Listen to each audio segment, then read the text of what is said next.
आज जानेंगे पृथ्वी की आंतरिक संरचना के बारे में। ठीक है, लूसेंट में एक नया चैप्टर स्टार्ट हुआ है जिसमें कि आज जानेंगे पृथ्वी की आंतरिक संरचना। इसे समझने का प्रयास करिएगा।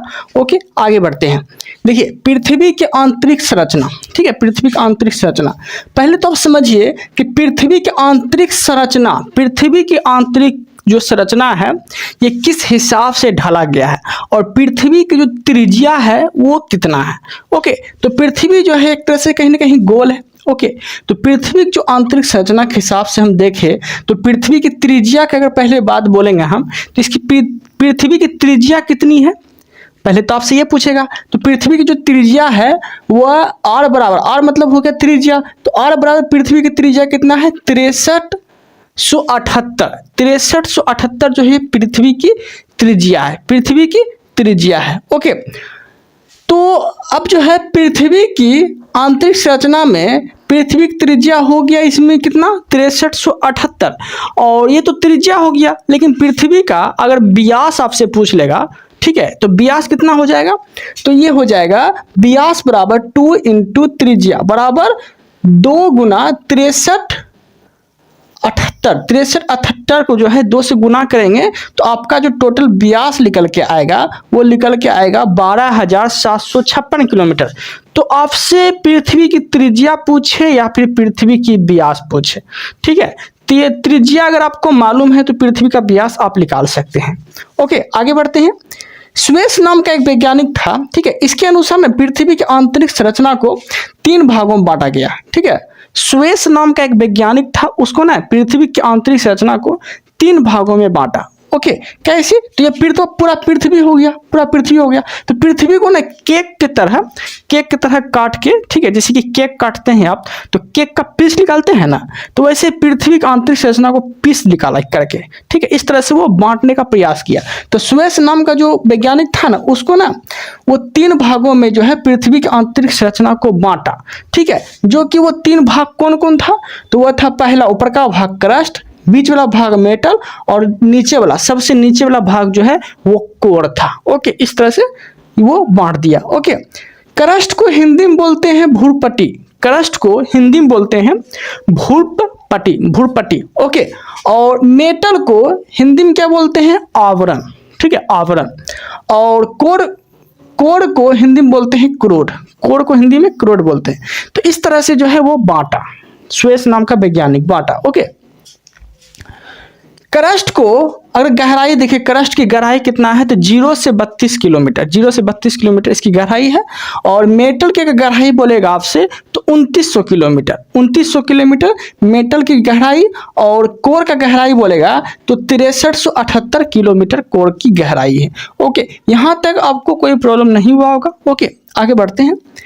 तो इसमें ना सबसे ज़्यादा आपसे घनत्व पूछेगा पृथ्वी की आंतरिक संरचना के हिसाब से सबसे ज़्यादा जो है घनत्व वो किसका है, कोर का है, क्रस्ट का है या फिर, ठीक है, मेटल का है। तो आप बोलिएगा कोर का है, सबसे निचली भाग, ठीक है, कोर का जो है सबसे ज़्यादा घनत्व है।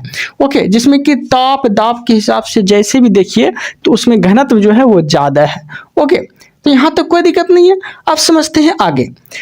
तो भूरपट्टी पे जो है वो पाने वाले पहले तत्व देख लेते हैं। भूरपट्टी में पाए जाने वाले जो हो तत्व है वो कौन कौन है और क्रम के हिसाब से देख लेते हैं कि किसमें कौन तत्व ज़्यादा है और कौन तत्व कम है। ठीक है, तो समझते हैं पृथ्वी पर सबसे ज़्यादा कौन सी तत्व है, तो आप बोलिएगा ऑक्सीजन। ऑक्सीजन कितना परसेंट है, तो 46.6% जो है ऑक्सीजन है। सिलिकॉन, उसके बाद आता है 2 नंबर पे सिलिकॉन। ठीक है, सिलिकॉन अगर बोलेगा आपसे तो 27.72%, 27.72% जो है सिलिकॉन है। ओके, एल्युमिनियम बोलेगा तो 28.13%, 28.13% जो है वो एल्युमिनियम है। उसके बाद आयरन आ जाता है 5%, कैल्शियम आ जाता है 3.6%। ठीक है, इस तरह से वो इसमें तत्व की मात्रा है। पृथ्वी पर जो भी तत्व है ये क्रम के हिसाब से इस तरह से दिया गया है। ओके, अब इस सब अगर आपको याद नहीं होता है तो ट्रिक के माध्यम से आप याद कर सकते हैं। ठीक है, ट्रिक के माध्यम से कैसे याद करेंगे तो देखिए, इसका ट्रिक होता है ओ सियाल फेंकोना, ओ सियाल फेंकाना। ठीक है, फेंकोना, तो समझने का प्रयास कीजिएगा। ओ मतलब हो गया ऑक्सीजन, ओ मतलब ऑक्सीजन, ठीक है। Si मतलब हो गया सिलिकॉन। Al मतलब हो गया एल्युमिनियम, ठीक है। Fe मतलब हो गया आयरन, ठीक है। Ca मतलब कैल्शियम, ठीक है। और Na मतलब होता है सोडियम। तो इस तरह से आप समझ सकते हैं इसका ट्रिक के माध्यम से। क्रम जब बोलेगा सजाने के लिए तो OCl फेकोना करके आप ट्रिक याद करके इस तरह से आप सजा सकते हैं और एग्जाम में भी आप लगा सकते हैं। ओके, आगे देखते हैं। आप समझने का प्रयास करिएगा, एक और समझने का प्रयास कीजिएगा। अब जो है इस हिसाब से वो बांट दिया, पृथ्वी पे कितना परसेंट क्या क्या चीज हिसाब से बांट दिया। उसके बाद जो है स्वेस के अनुसार जो है सियाल सीमा नीफे इस हिसाब से भी बांटा गया। धातु के आधार पे अगर आपसे बोलेगा कि धातु के आधार पे पृथ्वी को कौन बांटा, ठीक है, धातु में कौन बांटा, धातु के हिसाब से सियाल सीमा नीफे इस तरह से हिसाब से कौन बांटा, तो स्वेस के अनुसार ही जो है इस तरह से बांटा गया था, ठीक है। जैसे कि सिलिकॉन एल्युमिनियम, तो ऊपरी जो परत है वो ऊपर का पृष्ठ क्या है, ऊपर का जो परत है वो क्या था, तो क्रस्ट था। तो क्रस्ट में किसकी मात्रा होती है, तो सिलिकॉन और एल्युमिनियम की मात्रा होती है। बीच वाला भाग क्या था, मेटल था। तो मेटल में किसकी मात्रा होती है, सियाल सीमा मतलब सिलिकॉन और मैग्नीशियम की, ठीक है। तो Si से हो गया सिलिकॉन और Ma से जो है मैग्नीशियम कर लीजिएगा। ओके, तो सिलिकॉन और मैग्नीशियम की मात्रा है किसमें, तो मेटल में। और नीचे वाला सबसे नीचे वाला भाग जो है ये सबसे घनत्व ज्यादा इसी का होता है। तो इस किसका बना होता है, तो निफे का। निफे मतलब हो गया निकेल और लोहा का बना हुआ होता है, ठीक है। तो उम्मीद है कि आप लोग को यहाँ तक कोई प्रॉब्लम नहीं हुआ होगा। अब जो है आगे देखते हैं। तो इस तरह से हम बांटा गया, तो धातु के हिसाब से बोलेगा कौन बांटा था, तो स्वेस नाम के वैज्ञानिक था वही बांटा था।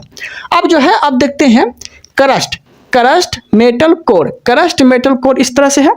तो क्रस्ट को जो है आपसे बोलेगा, पहले तो बोलेगा आपसे कि क्रस्ट और मेटल के बीच वाली जो रेखा है, क्रस्ट और मेटल को जो अलग करती है वो रेखा कहलाती है असमता रेखा। वो रेखा क्या कहलाती है, असमता रेखा।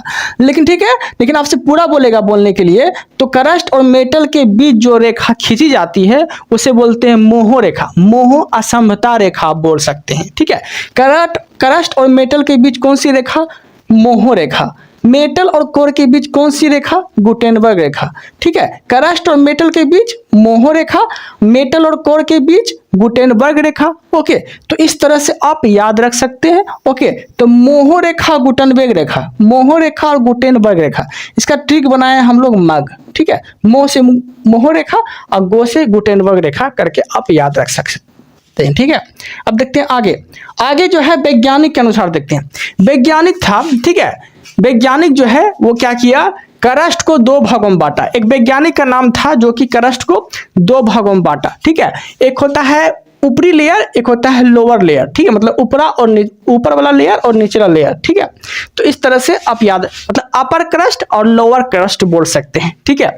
तो इसी ने दो भागों में वैज्ञानिक था, एक वो कौन बांटा, तो ये बांटा कोनोराइड नाम का एक वैज्ञानिक था। एक वैज्ञानिक ना क्रस्ट को दो भागों में बांटा, मतलब दो लेयर में बांटा।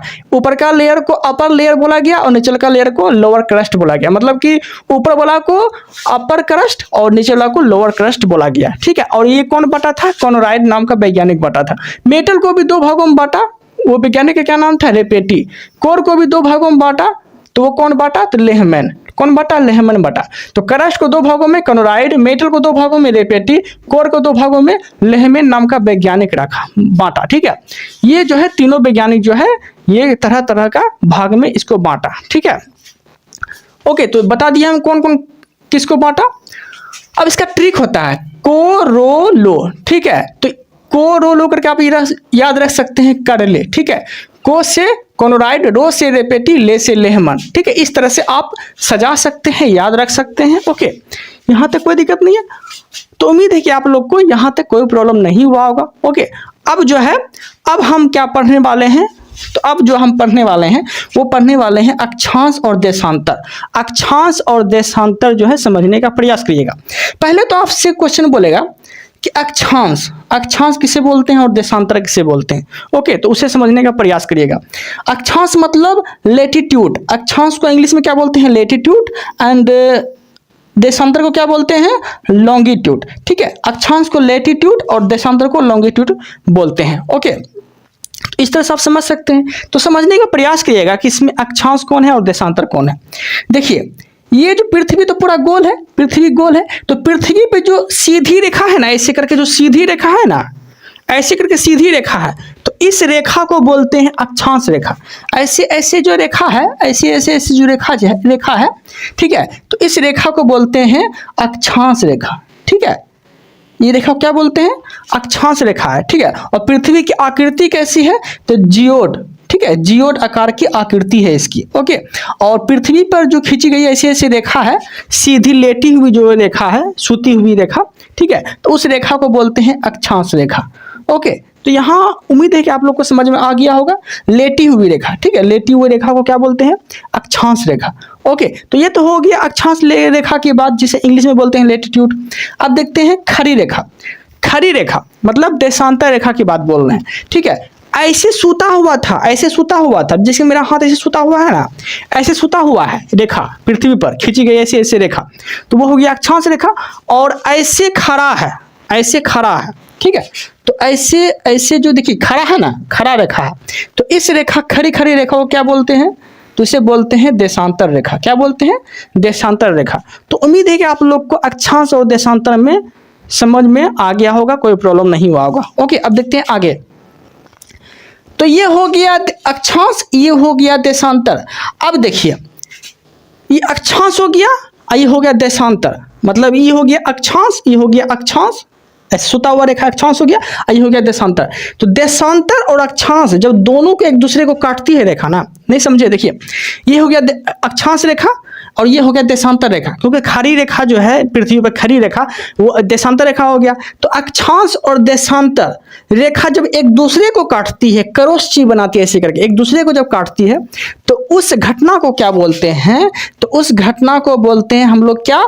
देखिए क्या है, जब लेटी रेखा और खड़ी रेखा, ठीक है, एक दूसरे को काटती है ना, तो उसे भौगोलिक जाल कहते हैं। क्या बोलते हैं? भौगोलिक जाल कहते हैं। ठीक है, ऐसे भौगोलिक जाल कहते हैं, जिसे इंग्लिश में क्या बोला गया है? Geography grid.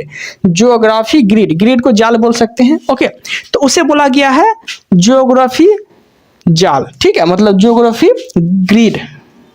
ओके, भौगोलिक जाल बोल सकते हैं हिंदी में। मतलब अक्षांश रेखा और देशांतर रेखा जब एक दूसरे को काटती है, तो उसे बोलते हैं, क्या बोलते हैं?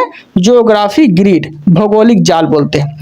तो उम्मीद है कि आप लोगों को कोई प्रॉब्लम नहीं हुआ होगा यहां तक। अब देखते हैं आगे।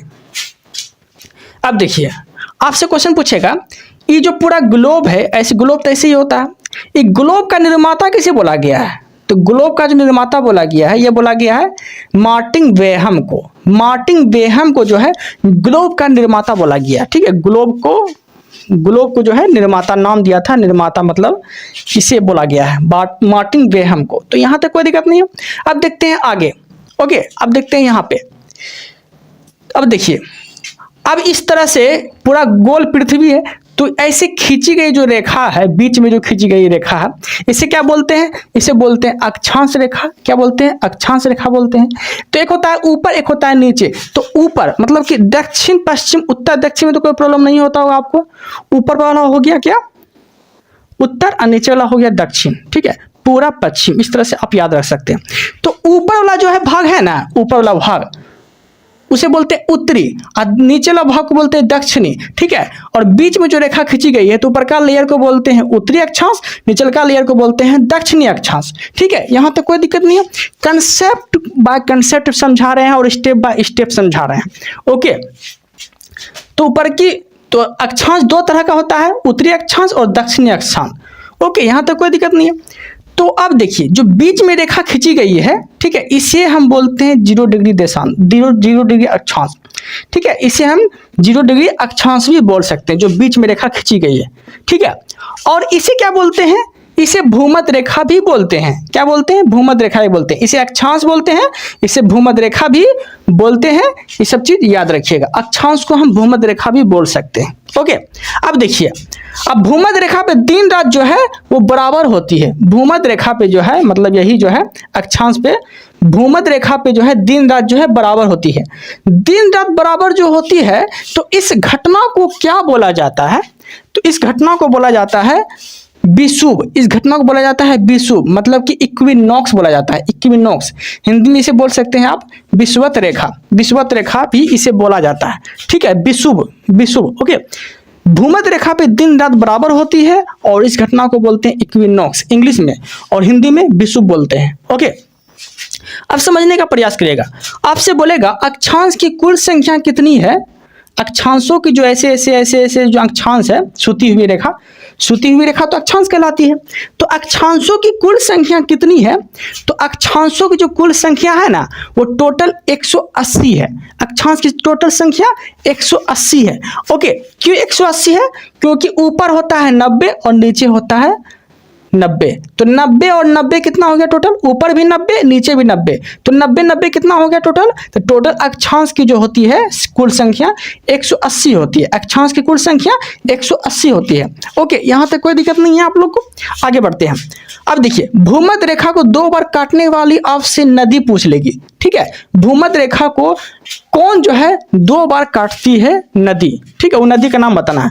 तो भूमध्य रेखा को काटने वाली जो 2 नदी है, मतलब नदी है, वो नदी का क्या नाम है, तो कांगो, कांगो या जायरे, कांगो या जायरे जो है वो 2 नदी है जो कि भूमध्य रेखा, मतलब यही अक्षांश रेखा जो है इसे भूमध्य रेखा भी बोलते हैं, ठीक है। यही भूमध्य रेखा को जो 2 बार काटती है ना, ये भूमध्य रेखा या अक्षांश रेखा, 2 बार इसे काटने वाली जो नदी है, ये नदी को बोला जाता है, कौन सी नदी है, तो ये नदी को बोला जाता है कांगो और जायरे, कांगो और जायरे नदी इसे बोला जाता है। अब देखते हैं आगे। तो ये दोनों जो है नदी है जो कि भूमध्य रेखा को 2 बार काटती है, ठीक है, 2 बार काटती है। ओके, और भूमध्य रेखा पर टोटल कितने महाद्वीप हैं। भूमध्य रेखा पर, भूमध्य रेखा पे, ये जो भूमध्य रेखा है बीच वाली रेखा, इस पे टोटल कितने महाद्वीप हैं, तो आप याद रखिएगा टोटल ना 3 महाद्वीप है। टोटल जो है वो 3 महाद्वीप है। ओके, 3 महाद्वीप है जो भूमध्य रेखा पे है। ओके, तो यहां तक कोई दिक्कत नहीं है। आप समझने का प्रयास करिएगा कि महाद्वीप, महाद्वीपों की संख्या कितनी है, तो आपको क्रम के हिसाब से बता रहे हैं, वो देख लीजिए, ठीक है। टोटल महाद्वीप जो है वो 7 है, ठीक है, जिसमें कि 7 महाद्वीप में जो है 3 महाद्वीप ऐसे हैं जो कि भूमध्य रेखा पे स्थित है। ओके, तो समझते हैं ध्यान से, देखिए। तो टोटल महाद्वीप जो है वो 7 है। पहला महाद्वीप एशिया है, दूसरा अफ्रीका है, तीसरा जो है उत्तरी अमेरिका है, और चौथा दक्षिण अमेरिका है, 5वां अंटार्कटिका है, 6वां यूरोप है, 7वां ऑस्ट्रेलिया है, 7वां ऑस्ट्रेलिया महाद्वीप है। तो उम्मीद है कि आप लोग को यहाँ तक कोई प्रॉब्लम नहीं हुआ होगा। ओके, कोई प्रॉब्लम नहीं हुआ होगा। ओके, अब समझते हैं आगे। अब समझिएगा, जब सूर्य की किरणें जो है भूमध्य रेखा पर लंबवत पड़ती है, जब सूर्य की किरणें भूमध्य रेखा पे, जो सुती हुई रेखा है, अक्षांश को भूमध्य रेखा बोलते हैं, याद रखिएगा, तो उस पे ना किरण जब सीधी या लंबवत जब पड़ती है ना, तो क्या बोलते हैं, उस दिन 2 घटना होती है। एक होती है बसंत विषुव, एक होते हैं शरद विषुव, ठीक है। जब भूमध्य रेखा पे जब किरण सीधे पड़ती है, लंबवत पड़ती है, तो उस दिन 2 घटना होती है। एक होती है बसंत विषुव, एक होती है शरद विषुव, ठीक है। और बसंत विषुव कब होती है, तो 21 मार्च को बसंत विषुव होती है, और शरद विषुव कब होती है, तो 23 सितंबर को शरद विषुव होती है। ओके, तो उम्मीद है कि आप लोग को यहाँ तक कोई प्रॉब्लम नहीं हुआ होगा। ओके, इसके आगे का जो क्लास है वो हम कल करा देंगे। ओके, इस वीडियो में इतना ही रखते हैं। आप लोग को मेरा कंटेंट और कंसेप्ट अच्छा लगता है तो चैनल को सब्सक्राइब कर लीजिए ताकि मेरा कंटेंट आप तक पहुँच सके। Okay then, thank you, thanks for watching. आज जानेंगे लुसेंट का ज्योग्राफी पढ़ा रहे थे, ज्योग्राफी का ये पार्ट 2 है, इसे समझने का प्रयास करिएगा। और हम कहाँ तक पढ़े थे, तो जैसे कि आप लोग जानते हैं, ये जो ग्लोब पर बीच वाली जो रेखा है जो बीचों बीच खींची गई है, इसे अक्षांश कहा जाता है, ठीक है। 0 डिग्री अक्षांश, 0 डिग्री अक्षांश इसे बोला जाता है, जो बीच से खींची गई रेखा है, इसे 0 डिग्री अक्षांश या भूमध्य रेखा भी आप बोल सकते हैं, ठीक है।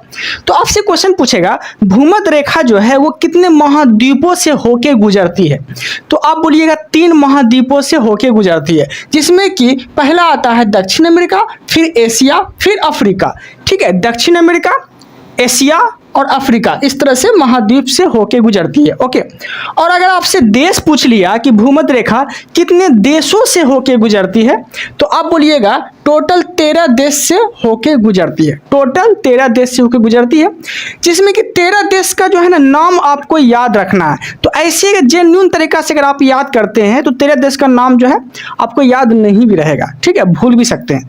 तो हम एक ट्रिक के माध्यम से आपको समझाने का प्रयास किए हैं और 13 देशों का जो नाम है वो सारा इंक्लूड इसमें हम किए हैं ट्रिक में। तो समझते हैं ध्यान से। तो मेरा जो ट्रिक है जो कि भूमध्य रेखा से होके 13 देश से होके जो गुजरता है, वो 13 देशों का जो ट्रिक बनाए हैं हम, वो बनाए हैं।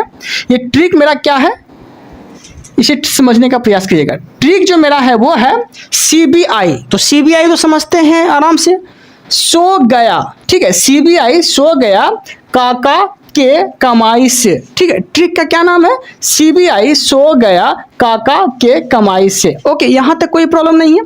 अब देखिए हम कैसे भूमध्य रेखा जो 13 देश से गुजरता है कैसे ट्रिक में बैठता है। देखिए CBI में C आया तो C मतलब केनिया, ठीक है। B आया तो B से ब्राजील, I से इक्वाडोर, सो गया है ना, सो गया तो SO को पूरा लेना है, तो सो से सोमालिया, ठीक है। गो से गेबोन, गो से गेबोन मतलब जी जो है यहाँ पर, या जी मतलब गेबोन, ठीक है। और वाई जो है तो वाई से युगांडा, वाई से युगांडा, ठीक है। और जिसमें कि गया में ए आता था ना, तो ए को आपको साइलेंट कर देना है, ठीक है, ए को नहीं लेना है, ए साइलेंट है। ओके, उसके बाद काका है तो का में एगो आ जाएगा कांगो गणराज्य, का में आ जाएगा कांगो गणराज्य, और एगो और जो का है इसमें कांगो गणराज्य लोकतांत्रिक आ जाएगा, ठीक है, कांगो गणराज्य लोकतांत्रिक आ जाएगा। ओके, तो यहाँ तक कोई प्रॉब्लम नहीं है। फिर कमाई है ना, तो को से आ जाएगा किरीराती, को से आ जाएगा किरीबाती, को से किरीबाती। मो से आ जाएगा मालदीव, मो से मालदीव। ई से इंडोनेशिया, ई से इंडोनेशिया। और से साओ टोम, से साओ टोम। तो इस तरह से आप ट्रिक के माध्यम से जो है आप याद रख सकते हैं। ट्रिक मेरा क्या था, CBI सो गया काका के कमाई से। ओके देन, तो भूमध्य रेखा से टोटल 13 देश गुजरते हैं। इस ट्रिक के माध्यम से आप याद रख सकते हैं भूमध्य रेखा 13 देश से गुजरते हैं। और कितने महाद्वीप से होके गुजरते हैं, तो वो बोलिएगा 3 महाद्वीप होके गुजरते हैं, ठीक है, दक्षिण अमेरिका, एशिया और अफ्रीका, ठीक है। अब बोलेगा आपसे कि दक्षिण अमेरिका से कितने देश होके गुजरते हैं, ये भी पूछ लेगा आपसे, तो बोलिएगा 3 देश से गुजरते हैं। एशिया से कितने देश होके गुजरते हैं, एशिया में कितने देशों से होके गुजरते हैं, तो बोलिएगा 4 देश से होके गुजरते हैं, ठीक है। अफ्रीका में कितने देशों से होके गुजरते हैं भूमध्य रेखा, तो बोलिएगा 6 देश होके गुजरते हैं। तो 6 4 10, 10 3 13, तो टोटल जो है भूमध्य रेखा 13 देश से होके गुजरता है। ओके देन, यहां तक कोई प्रॉब्लम नहीं होगा। आगे देखते हैं। अब देखते हैं कर्क रेखा, ठीक है। अब इसे समझने का प्रयास करिएगा। ये पूरा ग्लोब है, तो बीच वाली रेखा को अक्षांश या भूमध्य रेखा हम बोलते थे, जो कि हम पूरा जो है अच्छे से पढ़ लिए। ओके, अब जो है ये बीच वाली रेखा तो 0 डिग्री अक्षांश है, और ऊपर वाली जो रेखा है वो उत्तरी अक्षांश है, ठीक है। क्या है, उत्तरी अक्षांश है। तो उत्तरी अक्षांश को हम लोग बोलते हैं कर्क रेखा, ठीक है। तो कर्क रेखा जो स्थित है वो उत्तरी अक्षांश पे स्थित है। और कितना डिग्री पे स्थित है, तो बोलिएगा 23.5 डिग्री उत्तरी अक्षांश पे कर्क रेखा स्थित है। ओके देन, तो यहां तक कोई प्रॉब्लम नहीं हुआ होगा। अब देखते हैं आगे। तो आप समझने का प्रयास करिएगा। आपसे क्वेश्चन पूछेगा कर्क रेखा जो है वो कौन से झील, कर्क रेखा में कौन से झील है, तो आप बोलिएगा नासिर झील है। कर्क रेखा में कौन से झील स्थित है, तो नासिर झील स्थित है। और नासिर झील कहाँ पे है, तो वो मिस्र में है। नासिर झील कहाँ पे है, तो वो मिस्र में है। ओके देन, आगे समझने का प्रयास करिएगा। कर्क रेखा पर कुल कितने देश हैं, ठीक है। आपसे बोलेगा कर्क रेखा पर कुल कितने देश हैं, तो देश अगर बोलेगा तो कर्क रेखा पर जो है टोटल 18 देश हैं। कर्क रेखा पर टोटल 18 देश हैं। ओके देन, और टोटल 18 देश में कितने महाद्वीप होके गुजरता है, तो आप बोलिएगा 3 महाद्वीप होके गुजरता है, जिसमें कि पहला दक्षिण अमेरिका, दूसरा अफ्रीका, तीसरा एशिया, ठीक है। दक्षिण अमेरिका, अफ्रीका और एशिया, तो ये महाद्वीप जो है होके गुजरता है।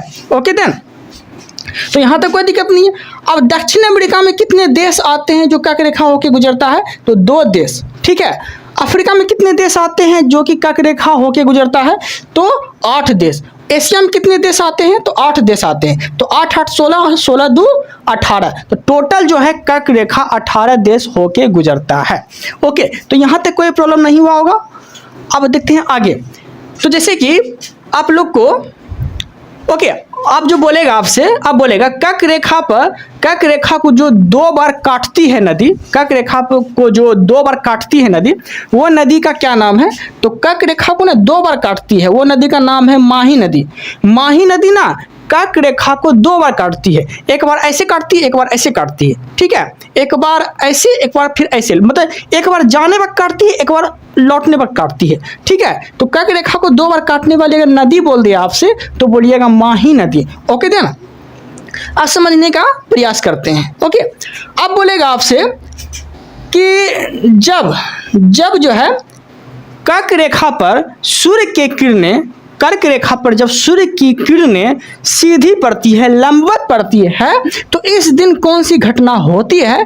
तो आप बोलिएगा कर्क संक्रांति होती है। जब कर्क रेखा पर सूर्य की किरणें लंबवत पड़ती है ना, तो इसमें एक घटना होती है, उस घटना को बोलते हैं हम लोग संक्रांति, ठीक है। कर्क संक्रांति बोलते हैं। और एक कर्क संक्रांति की घटना होती कब है? तो 21 जून को कर्क संक्रांति की घटना होती है, जो कि क्या होती है? और भी आपसे बोलेगा कि उत्तरी गोलार्ध में सबसे बड़ा दिन कौन सा है? तो बोलिएगा 21 जून, ठीक है।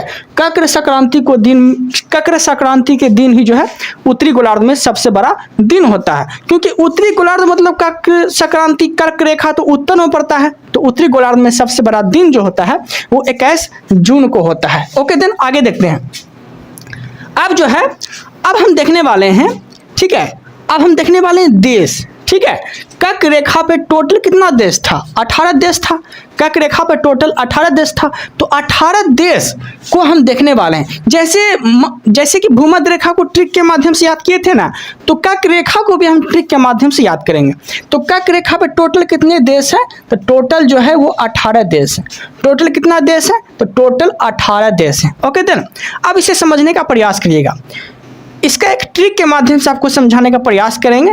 ट्रिक मेरा क्या है? ये बताओ मामा, ठीक है, ये बताओ मामा मामी से, ठीक है, ये बताओ मामा मामी से बाहर चाची इनाम ले आई, ठीक है। ट्रिक क्या बोले? ये बताओ मामा मामी से बाहर चाची इनाम ले आई, ठीक है। ये ट्रिक तो आपको आसानी से याद हो जाएगा, और जो पढ़ाते हैं उसका नोट्स बना लीजिएगा, ताकि आप लोग को ना दोबारा से रिवीजन करने में आसान हो जाए। ओके, तो आप समझते हैं ध्यान से। ए से हो गया यूएई, ए से क्या हो गया? UAE, UAE. ओके, बो से हो गया बांग्लादेश, बो से बांग्लादेश। तो से ताइवान, तो से ताइवान। ओ से ओमान, ओ से ओमान। मो से माली, मा से माली, मा से माली। फिर मा से मतोनिया, ठीक है, मारतोनिया, मा से मारतोनिया। फिर मा से मैक्सिको, मा से मैक्सिको। फिर मी से म्यांमार, मी से म्यांमार। ओके, से सऊदी अरब, से सऊदी अरब। बाहर है तो बाहर से बाहामास, बाहर है तो बाहर मास। ओके, चाची में चा है तो चाड, चाची में चा है तो चाड। फिर ची है तो चीन, ची है तो चीन। ओके, ई है तो ई से इंडिया, ई से इंडिया। ओके, और ना है तो ना से नाइजर, ना से नाइजर, ठीक है। मो है तो मो से मोरक्को, मो से मोरक्को। ले है तो ले से लीबिया, ले से लीबिया, ले से लीबिया। आई है ना, तो आई हम यहाँ लिख दिए हैं, ठीक है। आई से, आई में ओ आता है तो ओ से अल्जीरिया, ओ से अल्जीरिया। ई आता है तो ई से इजिप्ट, ई आता है तो ई से इजिप्ट, ठीक है। तो कहीं ना कहीं जो है ये टोटल आपको ट्रिक के माध्यम से आपको याद कर लेना है। आप लोग नोट्स बना लीजिएगा, कॉपी में लिखा रहेगा, तो आप कभी भी जाके रिवीजन कर सकते हैं। और ये जो हम पढ़ाते हैं ना, कम समय में ज़्यादा कंटेंट इंक्लूड करते हैं इसमें, ताकि आप लोग का जो है एग्जाम का तैयारी है अच्छा से हो जाए। ओके देन, तो समझते हैं ध्यान से। तो ये तो आपको टोटल समझ में आ गया होगा, कोई प्रॉब्लम नहीं हुआ होगा। ओके, आप समझते हैं ध्यान से। अब जो है आपसे क्वेश्चन पूछेगा, आपसे क्वेश्चन पूछेगा कि आपसे क्वेश्चन पूछेगा कि कर्क रेखा, कर्क रेखा जो गुजरती है वो भारत में कितने राज्यों से होके गुजरती है, ये भी पूछेगा आपसे क्वेश्चन। तो बोलिएगा कि कर्क रेखा जो गुजरती है ना, भारत में 8 राज्यों से होके गुजरती है, भारत में 8 राज्यों से होके गुजरती है कर्क रेखा।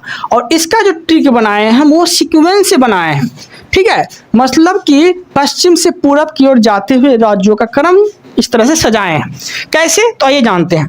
इसका ट्रिक बनाए हैं, जो कर्क रेखा भारत में कितने राज्यों से होकर गुजरती है, तो 8 राज्यों से होकर गुजरती है। वो राज्य कौन कौन है, उससे पहले हम ट्रिक के माध्यम से जानने का प्रयास करते हैं। ट्रिक मेरा क्या है, गरम चीज बात में, गरम चीज बात में, ठीक है, गरम चीज बात में, इस तरह से ट्रिक है। और गो से गुजरात, रो से राजस्थान, आर्य मतलब हो गया रो राजस्थान, ठीक है, आर्य मतलब पूरा लिए हैं, आर्य मतलब राजस्थान, मो से एमपी, मो से एमपी, ठीक है, मतलब एम जो है यहाँ पर या, ठीक है, एमपी, एमपी मतलब मध्य प्रदेश। ये है CHI है मतलब छत्तीसगढ़, ठीक है, CHI से छत्तीसगढ़, इस तरह से लिखे हैं। और जो से झारखंड, जो से झारखंड, इंग्लिश में झारखंड कैसे लिखते हैं, JH लिखते हैं, तो वही जो से झारखंड। B से पश्चिम बंगाल, P से पश्चिम बंगाल, T से त्रिपुरा, T से त्रिपुरा। में है, में मतलब कि एम है, तो में है, तो मो से मिजोरम, मो ई से मिजोरम, ठीक है, मो ई से मिजोरम, ठीक है। तो इस तरह से आपको जो है ट्रिक के माध्यम से याद कर लेना है। ये सीक्वेंस बताए हैं हम, ओके, जो पूरब पश्चिम से पूरब की ओर जो राज्यों का क्रम है, कर्क रेखा पर स्थित राज्य, उस तरह से हम बताएं। तो उम्मीद है कि आप लोग को अच्छे से समझ में आ गया होगा। कोई डाउट रहता है तो आप जो है अच्छे से कमेंट कर सकते हैं, उसमें हम और भी अच्छा से समझा सकते हैं, आपको समझा देंगे। ओके, आगे कुछ छूट गया था भूमध्य रेखा में, ठीक है, वो देख लेते हैं। आपसे बोलेगा कि भूमध्य रेखा पर, ठीक है, भूमध्य रेखा में कुछ क्वेश्चन छूट गया था, उसमें हम यहाँ देखने वाले हैं। तो भूमध्य रेखा पे पूछेगा आपसे, भूमध्य रेखा पे स्थित झील है, ठीक है, भूमध्य रेखा पे जो है वो स्थित झील है, तो वो झील का क्या नाम है। तो आप बोलिएगा भूमध्य रेखा पे जो स्थित झील है वो झील का नाम है विक्टोरिया झील। वो झील का क्या नाम है, विक्टोरिया झील है, ओके। और विक्टोरिया झील जो है वो कितने देशों से होके गुजरती है, ठीक है, विक्टोरिया झील जो है वो कितने देशों से होके गुजरती है, तो वो ना 3 देश से होके गुजरती है, 3 देश से होके गुजरती है। कौन कौन, तो Kenya, Uganda, Tanzania, Kenya, Uganda, Tanzania. Kenya, Uganda, Tanzania से जो है भूमध्य रेखा होके गुजरता है, ठीक है, मतलब विक्टोरिया झील, विक्टोरिया झील के बारे में बोल रहे हैं। विक्टोरिया झील जो है वो भूमध्य रेखा पे स्थित है, और विक्टोरिया झील जो है वो 3 देश से होके गुजरता है। और वो 3 देश कौन कौन है, तो वो 3 देश है Kenya, Uganda, Tanzania. Kenya, Uganda, Tanzania जो है वो 3 देश है, ओके। आगे है विक्टोरिया झील, विक्टोरिया झील पर कौन से 2 देश सीमा बनाती है, ओके। तो आप बोलिएगा, वो बोलिएगा युगांडा और तंजानिया। विक्टोरिया झील पे जो है वो 2 देश ऐसे हैं जिसका नाम है तंजानिया और युगांडा। ये 2 देश जो है जो कि सीमा बनाता है, ठीक है, यहाँ तक कोई दिक्कत नहीं है। आगे विश्व की दूसरे सबसे मीठे पानी की झील है, तो वो कौन सी है, तो विक्टोरिया झील है। जो विश्व की दूसरे मीठे पानी की झील कौन सी है, तो विक्टोरिया झील है। और विश्व की सबसे नंबर 1 नंबर पे जो आते हैं मीठे पानी की झील, वो सुपीरियर झील है, ओके। तो दोनों आपको क्वेश्चन यहाँ इंक्लूड करके अच्छे से समझा दिए। कोई प्रॉब्लम होता है तो आप कमेंट कर सकते हैं, ओके। आगे विक्टोरिया झील, विक्टोरिया झील का उद्गम, विक्टोरिया झील का उद्गम अगर बोलेगा आपसे, तो विक्टोरिया झील का उद्गम जो है, ओके, किस नदी, मतलब विक्टोरिया झील में कौन सी नदी का उद्गम होता है, तो नील नदी का, ठीक है, नील नदी का जो उद्गम है वो विक्टोरिया झील में होता है, ओके। और आपसे एक क्वेश्चन और पूछेगा, नील नदी जो है विश्व की सबसे लंबी नदी है। विश्व की सबसे लंबी नदी कौन सी नदी है, तो नील नदी है। और विक्टोरिया झील में जो है नील नदी का उद्गम है। और नील नदी जो है, नील नदी का अगर आपसे मुहाना पूछ लिया, मतलब गिरती कहाँ पर यह है, ठीक है, निकलती है विक्टोरिया झील से। विक्टोरिया झील उद्गम स्थल है, ओके। और ये नील नदी जो है ये गिरती कहाँ पर यह है, तो भूमध्य रेखा में जाके गिर जाती है, ठीक है, भूमध्य रेखा में जाके गिर जाती है, ओके, यहाँ तो कोई दिक्कत नहीं है। विक्टोरिया झील का उद्गम अगर बोलेगा तो नील नदी, ओके। और ये नील नदी जो है ये मुहाना, मतलब गिरती कहाँ पर यह है, तो भूमध्य सागर में जाके गिर जाती है, जिसे बोलते हैं मुहाना, ओके। आगे देखते हैं, तो आगे आप लोग को यहाँ तक कोई प्रॉब्लम नहीं हुआ होगा। अब देखते हैं आगे। तो जैसे कि आप लोग जानते हैं, हम भूमध्य रेखा देखे, कर्क रेखा देखे, ठीक है, तो वैसे ही जो है अब हम मकर रेखा के बारे में जानेंगे, ओके। तो समझते हैं ध्यान से। देखिए, उत्तर वाला था कर्क रेखा, बीच वाला था अक्षांश या भूमध्य रेखा, नीचे वाला जो है दक्षिण वो क्या है, तो वो है मकर रेखा, वो क्या है, तो वो है मकर रेखा। ठीक है, यहाँ तक कोई दिक्कत नहीं है। तो मकर रेखा, ठीक है, दक्षिणी वाला जो अक्षांश होता है ये मकर रेखा कहलाता है, मकर रेखा। ओके, यहाँ तक कोई दिक्कत नहीं है। अब समझते हैं ध्यान से, 27 डिग्री उत्तरी बोलेगा तो वो कर्क रेखा, 27 डिग्री अगर उत्तरी बोलेगा तो कर्क रेखा होगा, और 27 डिग्री दक्षिणी बोलेगा तो क्या हो जाएगा, मकर रेखा हो जाएगा।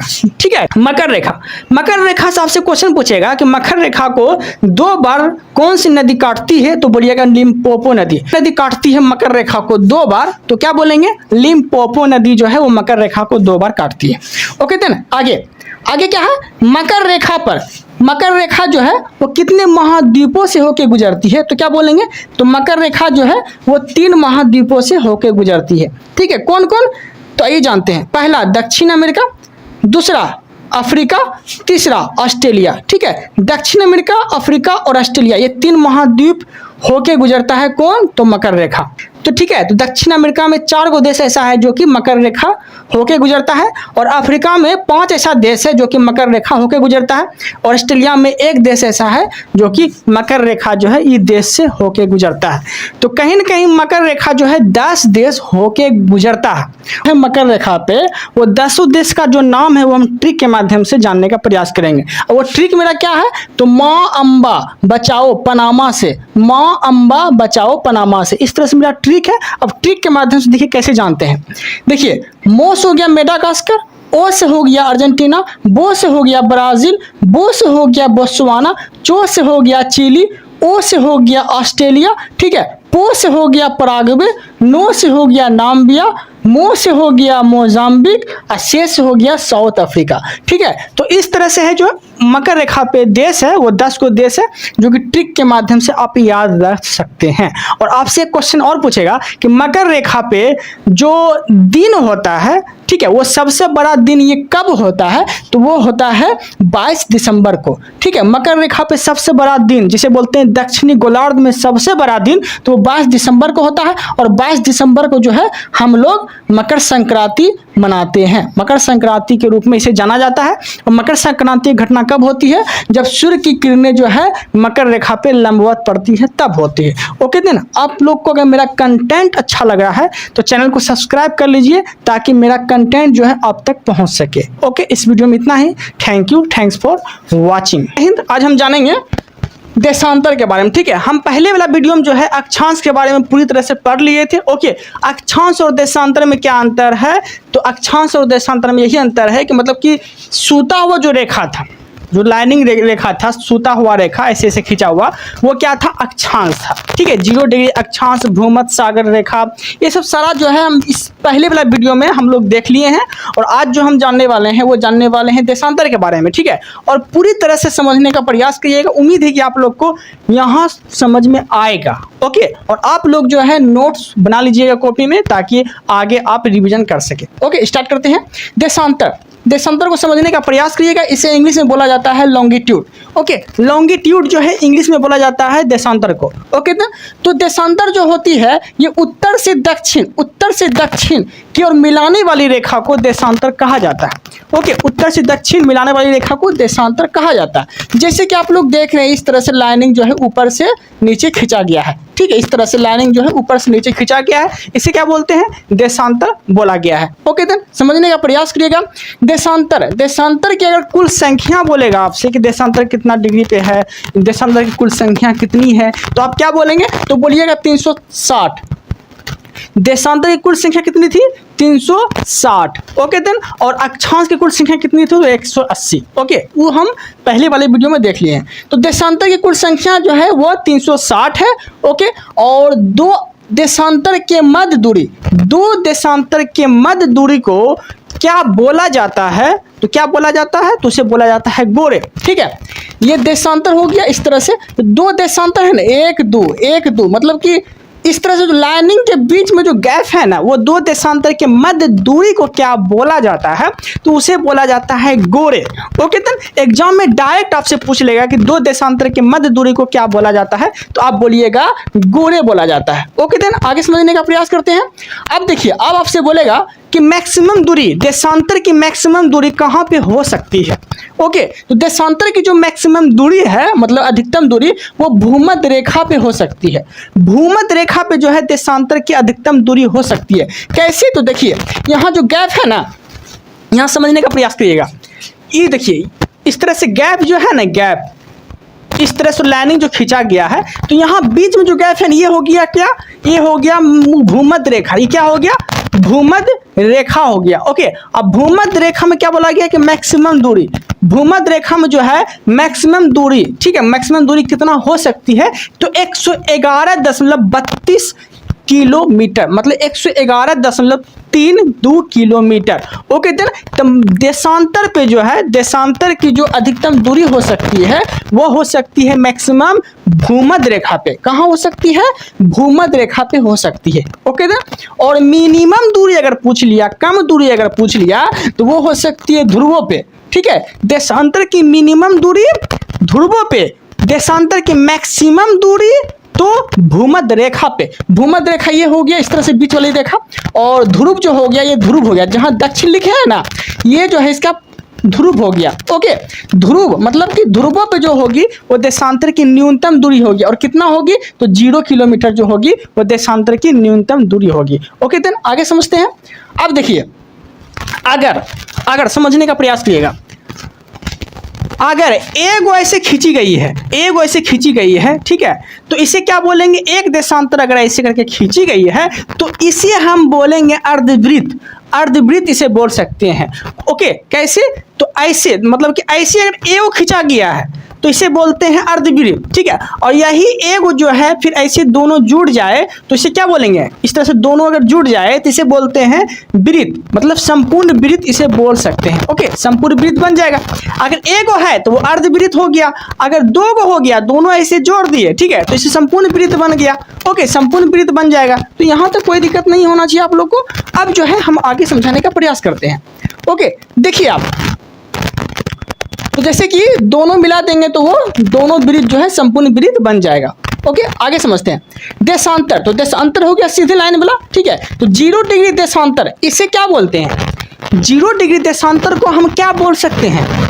ओके, डायरेक्ट एग्जाम में भी पूछ लेता है कभी, 0 डिग्री देशांतर को क्या बोलते हैं, तो बोलते हैं हम लोग अंतर्राष्ट्रीय रेखा। ठीक है, अंतर्राष्ट्रीय मानक रेखा हम लोग बोलते हैं 0 डिग्री देशांतर को।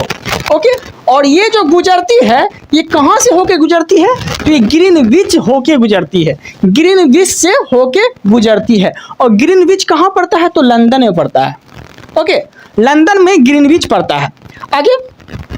आगे है, इसीलिए इसे जो है ग्रीनविच रेखा कहा जाता है। ठीक है, ग्रीनविच होके गुजरती है देशांतर रेखा, 0 डिग्री देशांतर रेखा, जिसे अंतर्राष्ट्रीय मानक रेखा भी बोलते हैं। और ये जो है ग्रीनविच से होके गुजरती है। और ग्रीनविच कहाँ पे है, तो ग्रीनविच है लंदन में, लंदन में तो इंग्लैंड में। Okay, London, England, Britain, UK, तीनों चारों एक ही बात हुआ। ठीक है, चाहे लंदन बोले, ब्रिटेन बोले, यूके बोले। ओके, तो ये जो है ग्रीनविच से होके गुजरती है।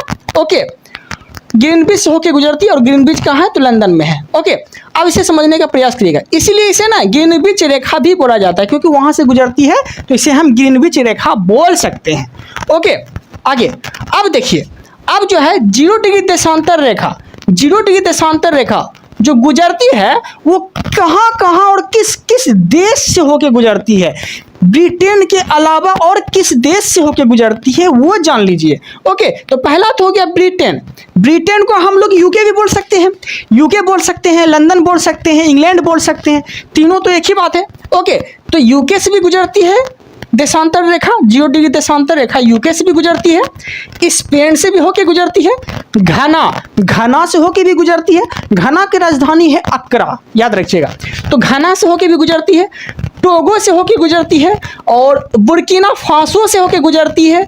ओके, और फ्रांस से होके गुजरती है, अल्जीरिया से होके गुजरती है, माली से होके गुजरती है। कहीं ना कहीं जो है ये सारे देश से होके गुजरती है। ओके, तो आप लोग जो है इस सारा देश को, ठीक है, अच्छे से सजा लीजिएगा और कॉपी में नोट्स बनाने का प्रयास करिएगा, ताकि आप लोग को दोबारा से रिवीजन करने में आसान हो जाए। ओके देन, तो किस किस देश से होके गुजरती है 0 डिग्री अक्षांश रेखा, तो यूके मतलब Britain, Spain, Ghana, Togo, Burkina Faso, France, Algeria, Mali, ये सब देश से होके गुजरती है। कौन? तो 0 डिग्री देशांतर रेखा। ओके, आगे देखते हैं। अगर महासागर बोल दिया, अगर महासागर बोल दिया कि 0 डिग्री देशांतर रेखा जो है किस महासागर से होके गुजरती है, तो आप क्या बोलेंगे? तो आप बोलिएगा अटलांटिक महासागर। अटलांटिक महासागर से जो है 0 डिग्री देशांतर रेखा जो है होके गुजरती है। ओके देन, यहां तो कोई दिक्कत नहीं है। अब देखिए, अब बोलेगा आपसे 0 डिग्री देशांतर रेखा किस झील से होके गुजरती है। ठीक है, 0 डिग्री देशांतर रेखा किस झील से होके गुजरती है, तो वो होके गुजरती है कौन सी झील से? तो लेक वाल्टा झील से होके गुजरती है। लेक वाल्टा झील होके गुजरती है कौन सी रेखा? तो 0 डिग्री देशांतर रेखा जो है लेक वाल्टा झील से होके गुजरती है। जो कि लेक वाल्टा झील किस देश में पड़ता है? तो वो पड़ता है घाना में। कहां पड़ता है? घाना में पड़ता है। और घाना का कैपिटल क्या होता है? तो अक्रा। ठीक है, घाना की कैपिटल अक्रा। ओके देन, और घाना में ही जो है लेक वाल्टा झील है, जो कि इस झील से 0 डिग्री देशांतर रेखा होके गुजरती है। ओके, झील बोलेगा तो लेक वाल्टा, महासागर बोलेगा तो अटलांटिक महासागर। आपका कंसेप्ट पूरा क्लियर हो गया। अब आगे देखते हैं।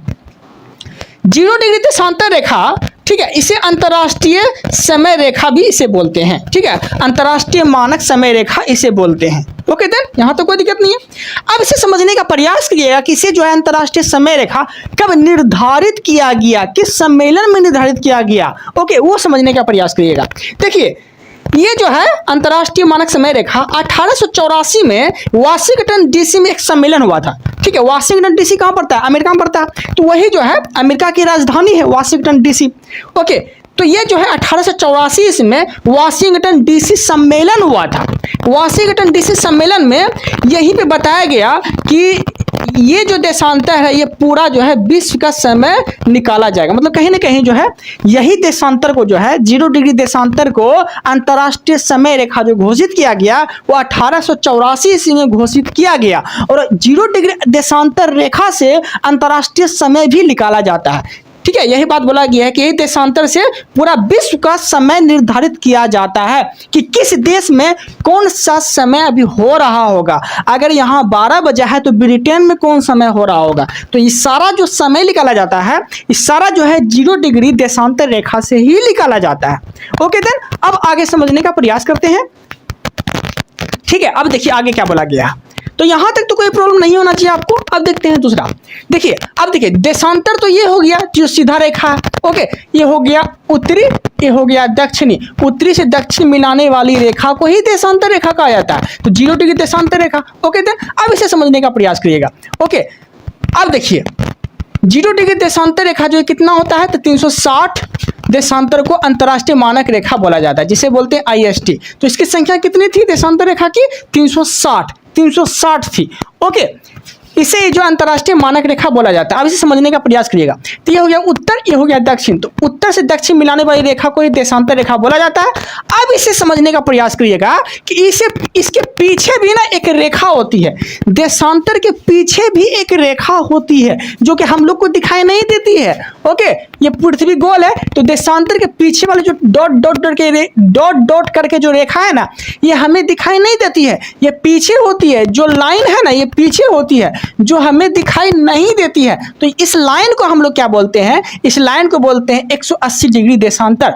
इस लाइन को क्या बोलते हैं? 180 डिग्री देशांतर। ओके देन, तो समझने का प्रयास करिएगा कि 180 डिग्री देशांतर किसे बोलते हैं और 360 डिग्री देशांतर किसे बोलते हैं। ओके देन, तो 360 तो समझ में आ गया कि जो दिख रहा है 360 है, और जो नहीं दिख रहा है वो लाइन को बोलते हैं 180 डिग्री देशांतर। उसका जो डिग्री में बोला जाएगा तो 180 डिग्री देशांतर होगा। ओके देन, आगे 180 डिग्री देशांतर जो है अंतरराष्ट्रीय तिथि रेखा बोलते हैं। 180 डिग्री देशांतर को अंतरराष्ट्रीय तिथि रेखा बोलेंगे। तिथि फर्क सिर्फ इतना है कि अंतरराष्ट्रीय तिथि रेखा जो बोलते हैं 180 डिग्री देशांतर को बोलते हैं, और 360 को क्या बोलते हैं? अंतरराष्ट्रीय मानक समय रेखा बोलते हैं। ओके देन, दोनों में फंसिएगा नहीं। 360 में अंतरराष्ट्रीय मानक समय रेखा, 180 में अंतरराष्ट्रीय तिथि रेखा। ओके, अब आगे देखते हैं। 180 डिग्री देशांतर जो है ये प्रशांत महासागर, प्रशांत महासागर बेरिंग जल संधि होके गुजरती है। ओके देन 180 डिग्री देशांतर जो है ये प्रशांत महासागर और बेरिंग जल संधि होके गुजरती है 180 डिग्री देशांतर। और 360 डिग्री देशांतर जो थी, 360 डिग्री जो देशांतर थी, ठीक है, वो कहां से होके गुजरती थी? तो वह गुजरती थी अटलांटिक महासागर से होके। लेकिन 180 बोल दिया तो प्रशांत महासागर से होके, बेरिंग जल संधि से होके, ठीक है, ये सब गुजरती है। ओके, कंसेप्ट क्लियर हो गया? आगे देखते हैं। 180 डिग्री देशांतर जो है, 180 डिग्री देशांतर को 3 बार मोड़ा जाता है। ठीक है, 3 बार मोड़ा गया है। ओके, 180 डिग्री देशांतर को जो है 3 बार मोड़ा गया है। अब बोलेंगे ऐसा क्यों? तो ऐसा इसलिए ताकि किसी भी देश में 2 तिथियां ना हो, 2 तिथि निर्धारित ना हो, इसीलिए जो है 180 डिग्री देशांतर को 3 बार मोड़ा गया है। ओके देन आगे, अब टाइम जोन की बात बोलते हैं हम। ओके, टाइम जोन समझिएगा, प्रयास करिएगा। टाइम जोन जो है, देखिए इंडिया में अगर टाइम जोन बोलेगा कितना है तो वो 1 है। इंडिया में टाइम जोन कितना है तो वो 1 है। फ्रांस में बोलेगा तो 12 है, फ्रांस में 12 है। यूके में बोलेगा और ऑस्ट्रेलिया में बोलेगा तो टाइम जोन कितना है? 9 है। यूके और ऑस्ट्रेलिया में बोलेगा तो टाइम जोन कितना है? 9 है। कनाडा में बोलेगा तो टाइम जोन 6 है। और सबसे ज़्यादा कहाँ है? तो फ्रांस में है। सबसे ज़्यादा टाइम जोन कहाँ पे है? तो वो फ्रांस में है। कितना है? तो 12 टाइम जोन है। तो आपसे अगर बोलेगा कि सबसे ज़्यादा टाइम जोन तो फ्रांस में, सबसे कम तो इंडिया में है, मात्र 1 ही है। ओके, तो यहाँ तक आप लोग को कोई प्रॉब्लम नहीं हुआ होगा। आगे देखते हैं। अब देखिए, भारतीय मानक समय 82 डिग्री पूर्वी देशांतर है। ओके, भारतीय मानक समय जो है ये 82 डिग्री पूर्वी देशांतर पे है। हमारा जो भारत है वो 82 डिग्री पूर्वी देशांतर पे है। ओके, जो 5 राज्यों से होके गुजरता है। 82 डिग्री पूर्वी देशांतर जो है वो 5 राज्यों से होके गुजरता है, जो कि भारत में है। ठीक है, वो 5 राज्य कौन कौन है? तो आइए हम ट्रिक के माध्यम से जानने का प्रयास करते हैं। इसका ट्रिक याद रखिएगा, यू कोमा इसका ट्रिक है। ओके देन अब समझने का प्रयास करिएगा। यू से हो गया यूपी मतलब उत्तर प्रदेश, सी से हो गया छत्तीसगढ़, ओके, ओ से हो गया उड़ीसा, एम से हो गया एमपी, ए से हो गया आंध्र प्रदेश। ओके, तो यहां तक आप लोग को कोई प्रॉब्लम तो नहीं होना चाहिए। ठीक है, आप लोग इसका नोट्स बना लीजिएगा। आगे अब देखिए, आगे देखते हैं।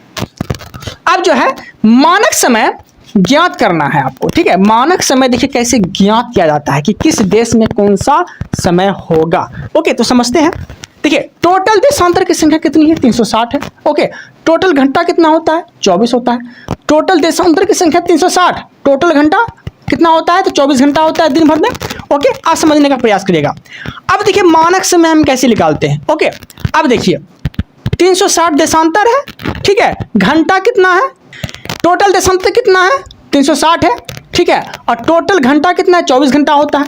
तो 360 बराबर 24 गुना, और घंटा को मिनट में बदलने के लिए कितना से गुना करना पड़ेगा? तो 60 से गुना करना पड़ेगा। यहां तक कोई दिक्कत नहीं है। ई जो है यहां आ सकता है, 360 जो है यहां आ गया ना। अब देखिए 1 0 काट दिए, फिर 6 से 36 काटेंगे कितना बार में? तो 6 बार में। और 6 से 24 कितना बार में कटेगा?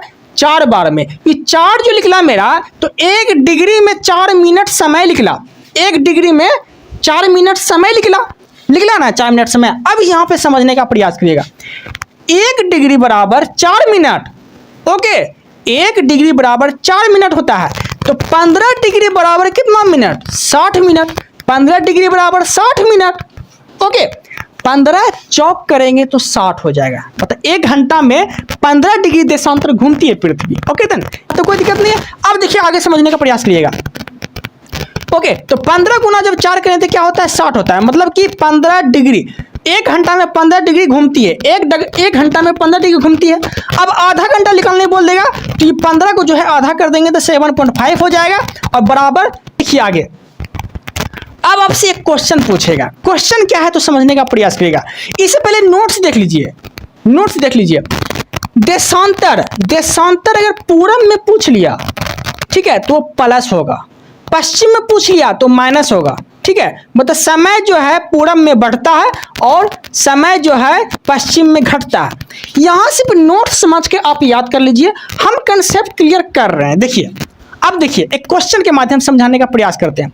यदि लंदन में दोपहर के 12 बजे हैं, यदि लंदन में दोपहर के 12 बजे हैं, ओके, तो भारत में समय क्या होगा, तो वो समझने का प्रयास करिएगा। देखिए ये हो गया 0 डिग्री देशांतर, ये हो गया 0 डिग्री देशांतर, ओके। लंदन में कितना 12 बजा है। हमारा जो भारत है पूर्वी 82 डिग्री पूरब में है, 82 डिग्री पूरब में है। और यहाँ तक नोट्स में क्या बोला गया है, देशांतर पूरब में हो तो प्लस होगा, प्लस होगा, ठीक है। तो मुझे पूरब में जाना है क्योंकि मुझे भारत का पता करना है ना, भारत का पता करना है। तो यहाँ देखिए 0 डिग्री देशांतर, अब भारत कितना है 82 डिग्री देशांतर है, तो 0 से गया 82 में, तो 82 हुआ, 82 हुआ ना। यहाँ तो कोई दिक्कत नहीं है, यहाँ तो कोई दिक्कत नहीं है ना। अब देखिए 1 मिनट में 1 डिग्री बराबर 4 मिनट होता था ना, हम निकाले थे यहाँ पर, या 1 डिग्री बराबर 4 मिनट होता था ना। तो वही जो है 82 गुना जब 4 करेंगे, 82 गुना जब 4 करेंगे, जब काट छांट करेंगे आप, ठीक है, काट छांट जब करेंगे तो आपका टोटल जो है 5.5 घंटा निकल के आएगा, टोटल जो है 5.5 घंटा निकल के आएगा, निकला ना। तो अब देखिए, अब इसे समझने का प्रयास करिएगा। लंदन में 12 बजा था, लंदन में 12 बजा था, ठीक है, लंदन में 12 बजा था। तो भारत में समय कितना होगा, भारत में समय कितना होगा, देखिए 5.5 घंटा निकाले, तो लंदन वाले समय में 5.5 घंटा जोड़ देना है। तो 12 और 5.5 कितना होता है 17.5, तो 17.5 जब बजा तो कितना समय हो गया, आप ही बताइए। 17.5 बजा तो कितना समय हो गया, तो 5.5 बज गया। तो भारत में कितना समय हो जाएगा, तो 5.5 बजेगा। लंदन में 12 बजा है तो भारत में 5.5 बजेगा। तो कंसेप्ट आपको पूरा कंसेप्ट समझ में आ गया होगा। उम्मीद है कि आप लोग को टोटल कंसेप्ट समझ में आ गया होगा। कोई डाउट रह जाता है तो आप कमेंट करके बता दीजिएगा, और जितना पढ़ा रहे हैं उतना नोट्स बना लीजिएगा, ताकि जो है आपके एग्जाम में 4 चांद लग सके। इस वीडियो में इतना ही। आप लोग को मेरा कंटेंट अच्छा लग रहा है तो चैनल को सब्सक्राइब कर लीजिएगा, ताकि मेरा कंटेंट जो है आप तक पहुंच सके। Okay, thank you, thanks for watching. आज हम जानेंगे, ये ज्योग्राफी का लेक्चर नंबर 4 है, जिसमें कि आज के चैप्टर जो है वो हम पढ़ने वाले हैं चट्टान के बारे में, ठीक है। अगर मेरा पार्ट 1, पार्ट 2 और पार्ट 3 नहीं देखे हैं तो जाके देख लीजिए, उसमें हम टोटल कंसेप्ट क्लियर किए हैं। ओके, तो चलिए इस वीडियो को स्टार्ट करते हैं। चट्टान, आज हम क्या पढ़ने वाले हैं, चट्टान के बारे में पढ़ने वाले हैं। तो समझते हैं ध्यान से। देखिए चट्टान कहते किसको हैं, पहले उसे समझ लीजिए। ओके, ठीक है, पृथ्वी पर पाए जाने वाले, ठीक है, पृथ्वी पर जो है पाए जाने वाले मुलायम एवं कठोर पदार्थ को, मुलायम एवं कठोर पदार्थ को क्या कहा जाता है, चट्टान कहा जाता है। ठीक है, मुलायम एवं कठोर पदार्थ को चट्टान की श्रेणी में इसे रखा गया है। तो अब जो है इसे के आगे हम समझने का प्रयास करते हैं कि कैसे ये चट्टान का रूप लिया, कैसे ये चट्टान बना। ओके, तो समझते हैं ध्यान से। पहले तो जान लीजिए कि चट्टान जो है वो 3 प्रकार के चट्टान होते हैं। ठीक है, चट्टान जो है वो 3 प्रकार के चट्टान होते हैं। ओके, अब वो कौन कौन चट्टान होते हैं, तो एक होते हैं आग्नेय चट्टान, एक होते हैं अवसादी चट्टान, और एक होते हैं कांतरित चट्टान। ठीक है, तो आग्नेय, अवसादी और कांतरित को ही बोला जाता है रूपांतरित चट्टान। ठीक है, आप लोग जो है नोट्स बना लीजिएगा, जो भी पढ़ाते हैं वो कॉपी में लिख के नोट्स बना लीजिए, ताकि आप लोग को जो है दोबारा रिवीजन करने में आसान हो। ओके, तो पहले हम आग्नेय चट्टान के बारे में हम लोग जानेंगे। ओके, आग्नेय चट्टान को जो है बोला जाता है इग्नियस रॉक। क्या बोला जाता है, इग्नियस रॉक बोला जाता है। ओके, और अवसादी चट्टान को क्या बोला जाता है, तो सेडिमेंट्री रॉक। ओके, अवसादी चट्टान को सेडिमेंट्री रॉक और आग्नेय चट्टान को इग्नियस रॉक बोला जाता है। और कांतरित और रूपांतरित चट्टान को क्या बोला जाता है इंग्लिश में, तो मेटामॉर्फिक रॉक, मेटामॉर्फिक रॉक इसे बोला जाता है। तो हम देखने वाले हैं आग्नेय चट्टान के बारे में, तो इसे समझने का प्रयास करिएगा। आग्नेय चट्टान को जो है प्राथमिक चट्टान की श्रेणी में रखा गया है। आग्नेय चट्टान को प्राथमिक चट्टान की श्रेणी में रखा गया है। ऐसा क्यों, क्योंकि पृथ्वी पर जो है सबसे पहले जो है ये आग्नेय चट्टान का ही विकास हुआ, ये रूप हुआ। ओके, अब समझते हैं ध्यान से। आग्नेय चट्टान को प्राथमिक चट्टान या मूल चट्टान भी इसे बोल सकते हैं। प्राथमिक चट्टान या मूल चट्टान भी इसे आप बोल सकते हैं। ओके, देन अब इसे समझने का प्रयास करिएगा, क्योंकि पृथ्वी पर सबसे पहले जो है यही चट्टान का विकास हुआ था, यही चट्टान हुआ था। अब ये चट्टान का रूप लेता कैसे है, इसका निर्माण कैसे होता है चट्टान का, उसे समझने का प्रयास करते हैं। देखिए जैसे कि आप लोग जानते हैं पृथ्वी को 3 कालखंडों मतलब 3 श्रेणी में बांटा गया था, crust, metal, core. Crust, metal, core. तो भूपट्टी में पाए जाने वाले को चट्टान बोला गया है, ठीक है, चट्टान बोला गया है। और यही चट्टान का जो विकास है वो कैसे होता है वो देख लीजिए। देखिए निर्माण कैसे हुआ है, समझने का प्रयास करिएगा। ये हो गया मान लीजिए पृथ्वी, ये जो है ये पृथ्वी हो गया। पृथ्वी के अंदर ना धधकता हुआ, पृथ्वी के अंदर धधकता हुआ जो है मेघमा रहता है। क्या रहता है? मेघमा रहता है। ओके, और वही मेघमा धूप, ताप, गर्मी मतलब कि गर्मी उर्मी दबाव उबा के जब वही मेघमा जब बर्दाश्त नहीं होता है मेघमा को, तो वही जब छोटा सा छिद्र लेके जब उठना और विस्फोट होना, फटाफट फूटना जब स्टार्ट कर देता है, ठीक है। देखिए यहाँ पे ये हो गया नीचे, पृथ्वी के नीचे क्या है? ये मेघमा है, तरल पदार्थ है, जिससे तरल पदार्थ को क्या बोला गया है? मेघमा बोला गया है। ओके, जब फूटना स्टार्ट करता है, ये छोटा सा छिद्र होता है यहाँ पे, ठीक है। यही जब फूटते फूटते फूटते जब ऊपर आ जाता है, तो इस चीज को हम लोग बोलते हैं, क्या बोलते हैं? ये छोटा सा छिद्र को बोलते हैं हम लोग, क्या बोलते हैं? क्रेटर। ये छोटा सा छिद्र को क्या बोलते हैं? क्रेटर। फिर से समझने का प्रयास करिए। पृथ्वी के अंदर जो है धधकता हुआ मेघमा है, जिसे हम पदार्थ बोलते हैं, धधकता हुआ पदार्थ मेघमा। और मेघमा जो ये छोटा सा छिद्र से निकलते निकलते निकलते जो विस्फोट होकर जो बाहर आता है ना, तो यही मेघमा जो है ये ठंडा हो जाता है। यही मेघमा जो है जो धधकता हुआ बाहर निकला, यही मेघमा जो ये ठंडा हो जाता है। जब ये ठंडा हो जाता है तब इसे लावा बोलते हैं, ठीक है। तब क्या हो जाता है? जब ये ठंडा हो जाता है मेघमा, तो लावा के रूप ले लेता है। और यही लावा को हम क्या श्रेणी में रखते हैं? तो चट्टान की श्रेणी में इसे रखते हैं। ओके, यही लावा जो है चट्टान का रूप ले लेता है, यही लावा, ठीक है। तो यही जो है पहले पदार्थ होता है, पहले मतलब मेघमा होता है। मेघमा जब ऊपर आता है तो धधकता हुआ ऊपर फुटते फुटते फुटते फिर वो लावा बन जाता है, ठीक है। और मेघमा जिस छिद्र से निकलता है उसे क्रेटर बोलते हैं। और जब मेघमा जब पूरा धधकता हुआ जब बाहर आ जाता है, तो वही जो है मेघमा क्या बन जाता है? लावा का रूप ले लेता है। वही लावा जब ठंडा हो जाता है तो वही चट्टान का रूप ले लेता है। तो उम्मीद है कि आप लोग को समझ में आ गया होगा। तो वही चट्टान का रूप जो लेता है, जो प्राथमिक चट्टान के रूप में जो बाहर आता है, उसे हम लोग बोलते हैं अग्नेय चट्टान। क्या बोलते हैं? अग्नेय चट्टान बोलते हैं। तो उम्मीद है कि आप लोग को यहाँ तक कोई प्रॉब्लम नहीं हुआ होगा। ओके, अब आगे देखते हैं। अग्नेय चट्टान, ठीक है। अग्नेय चट्टान में ना जीवाश्म नहीं पाए जाते हैं। अग्नेय चट्टान में जीवाश्म नहीं पाए जाते हैं, ठीक है, क्योंकि वो धधकता हुआ मेघमा फूट के बाहर आया, तो उसमें जीवाश्म की कोई बात तो है ही नहीं। ओके, आगे देखते हैं। एग्जाम्पल में देखते हैं कि अग्नेय चट्टान का उदाहरण कौन कौन है, कौन कौन अग्नेय चट्टान के अंतर्गत आते हैं, वो देख लेते हैं। ओके, जैसे कि एग्जाम्पल में क्या है? ग्रेनाइट। आपसे पूछेगा ग्रेनाइट किस श्रेणी में रखा गया है, तो अग्नेय चट्टान की श्रेणी में रखा गया है। क्या? तो ग्रेनाइट। उसके बाद आता है ग्रेबो, उसके बाद आता है बेथोलिथ। क्या आता है? बेथोलिथ। क्या क्या बोले? Granite, ग्रेबो, granite, ग्रेबो, बेथोलिथ, लेपोलिथ। ओके, ये सब जो है अग्नेय चट्टान की श्रेणी में रखा गया है। ओके, फेकोलिथ, सील, डाइक और बेसाल्ट, ठीक है। फेकोलिथ, सील, डाइक, बेसाल्ट, इस सारा जो है ये कहीं न कहीं अग्नेय चट्टान के श्रेणी के अंतर्गत ये सब आते हैं। ओके, तो आपसे एग्जाम्पल ही ज़्यादातर पूछेंगे तो आप बता दीजिएगा, और लिखने के लिए बोलेगा तो बोल दीजिएगा कि ज्वालामुखी फूटने से अग्नेय चट्टान का विकास हुआ है, चट्टान का रूप लिया है। इस तरह से आप बोल सकते हैं। आप बता ही दिए कि कैसे फूटा, कैसे निकला बाहर। ओके ना, तो ये तो हो गया अग्नेय चट्टान का पूरा एकदम समझ में आ गया होगा। उम्मीद है कि आप लोग को समझ में आ गया होगा। अब जो हम देखेंगे, ठीक है, अब हम देखेंगे आगे। ओके, अग्नेय चट्टान के अंतर्गत एक और बात पूछी जाएगी आपसे बेसाल्ट के बारे में, ठीक है। बेसाल्ट जो है वो किस चट्टान का रूप है? सबसे इंपॉर्टेंट क्वेश्चन यही है, बेसाल्ट किस चट्टान के रूप है, किस चट्टान के अंतर्गत आते हैं? तो बेसाल्ट भी जो है अग्नेय चट्टान का ही एक उदाहरण है। और आपसे बोलेगा बेसाल्ट चट्टान कहाँ पाए जाते हैं?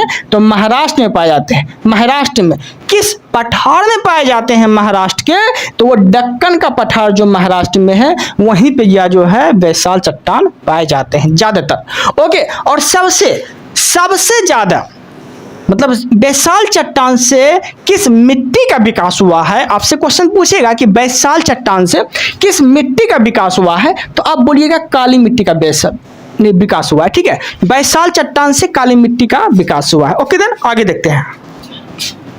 ओके, अब काली मिट्टी किसके लिए प्रसिद्ध है? तो कपास की खेती के लिए काली मिट्टी प्रसिद्ध है।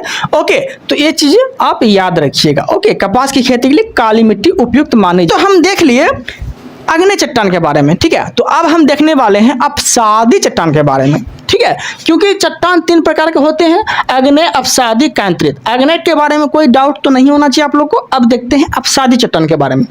तो अपसादी चट्टान को इंग्लिश में क्या बोला जाता है? तो सेडिमेंट्री रॉक, सेडिमेंट्री रॉक बोला जाता है अपसादी चट्टान को। ओके, अब इसे समझने का प्रयास करिएगा। इसमें ना सबसे ज्यादा मतलब जीवाश्म पाया जाता है, ठीक है। आपसे क्वेश्चन पूछेगा कि किस चट्टान में जीवाश्म पाया जाता है? मरा जीता जो भी है, सारा जो है जीवाश्म की मात्रा जो पाई जाती है, तो वो जो है मतलब कि कीड़े मकोड़े वो सब जो मर जाते हैं तो जीवाश्म का जो है रूप ले लेती है, ठीक है। और वही जो आगे चल के पेट्रोलियम बन जाता है, तो ही हम इसमें जानेंगे। तो आपसे बोलेगा अपसादी चट्टान में क्या पाए जाते हैं? तो जीवाश्म पाए जाते हैं, जिसमें कि कोयला, पेट्रोलियम, ठीक है, ये सब जो है अपसादी चट्टान के अंतर्गत आते हैं। अपसादी चट्टान से ही कोयला, पेट्रोलियम का विकास हुआ है, निर्माण हुआ है। ओके देन आगे अब बोलेगा आपसे पेट्रोलियम किस घाटी से निकाले जाते हैं? पेट्रोलियम की मात्रा किस घाटी में ज्यादातर निकाले जाते हैं? तो आप अगर घाटी बोल दिया तो दामोदर नदी घाटी से निकाले जाते हैं। ये क्या निकाले जाते हैं? तो पेट्रोलियम निकाले जाते हैं दामोदर नदी घाटी से। ओके, अगर ये ऑप्शन में नहीं दिया, दामोदर नदी घाटी ऑप्शन में नहीं दिया, तो आप क्या मार सकते हैं? गोदावरी या महानदी भी मार सकते हैं। गोदावरी घाटी और महानदी घाटी भी आप मार सकते हैं। ओके, पेट्रोलियम किससे निकाले जाते हैं? दामोदर नदी घाटी से निकाले जाते हैं, या ऑप्शन में दामोदर नहीं दिया तो गोदावरी और महानदी घाटी आप लगा सकते हैं। ओके देन, उम्मीद है कि आप लोग को समझ में आ रहा होगा। अब देखते हैं आगे। देखिए, अपसादी चट्टान का निर्माण समझिए कैसे हुआ। अपसादी चट्टान का निर्माण देखिए कैसे हुआ। जैसे आप आग्नेय चट्टान को समझे ना, वही अपसादी चट्टान को समझना है आपको। देखिए, अपसादी चट्टान का निर्माण कैसे हुआ। आग्नेय चट्टान के अपसादों से, आग्नेय चट्टान के अपसादों से अपसादी चट्टान का निर्माण हुआ है। कैसे? तो देखिए, ये हो गया आग्नेय चट्टान, ये हो गया आग्नेय चट्टान। अब आग्नेय चट्टान के ऊपर पानी जाएगा, समुद्र का लहर जाएगा, हवा जाएगा, तो धूल के उड़िया के पूरा एकदम परत दर जो है ना, परत दर करते करते परतदार हो जाता है। ये परतदार जमा हो जाता है। तो इसीलिए यही चीज को आग्नेय चट्टान के अपसादों से जो अपसादी चट्टान का निर्माण हुआ है, तो वही आपसे अगर पूछेगा कि अपसादी चट्टान का निर्माण किससे हुआ है, तो आग्नेय चट्टान के अपसादों से, अपवर्तन से, घिसाव से अपसादी चट्टान का निर्माण हुआ है। और परत जब जमा हो जाते हैं तो इसीलिए इसे परतदार चट्टान भी इसे बोला जाता है। तो आपसे बोलेगा कि परतदार चट्टान किसे बोला जाता है, तो क्या बोलेंगे? अपसादी चट्टान को भी परतदार चट्टान आप बोल सकते हैं। अपसादी चट्टान को ही परतदार चट्टान बोलते हैं। और इसका विकास किससे हुआ है? तो आग्नेय चट्टान के अपसादों से हुआ है, अपवर्तन से हुआ है।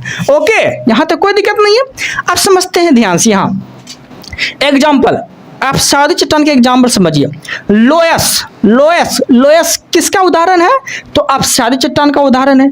बलुआ पत्थर किसका उदाहरण है? तो अपसादी चट्टान का उदाहरण है। चूना पत्थर अपसादी चट्टान का उदाहरण है, ठीक है। कोयला अपसादी चट्टान का उदाहरण है, अपसादी चट्टान के अंतर्गत आते हैं। पीट अपसादी चट्टान के अंतर्गत आते हैं, ठीक है।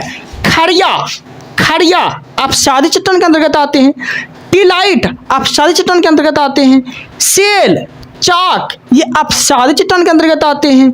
डोलोमाइट ये अपसादी चट्टान के अंतर्गत आते हैं। तो सारा जो देखें ना आप एग्जाम्पल, ये सारा का सारा जो है अपसादी चट्टान के अंतर्गत आते हैं। सारा किस चट्टान के अंतर्गत आते हैं?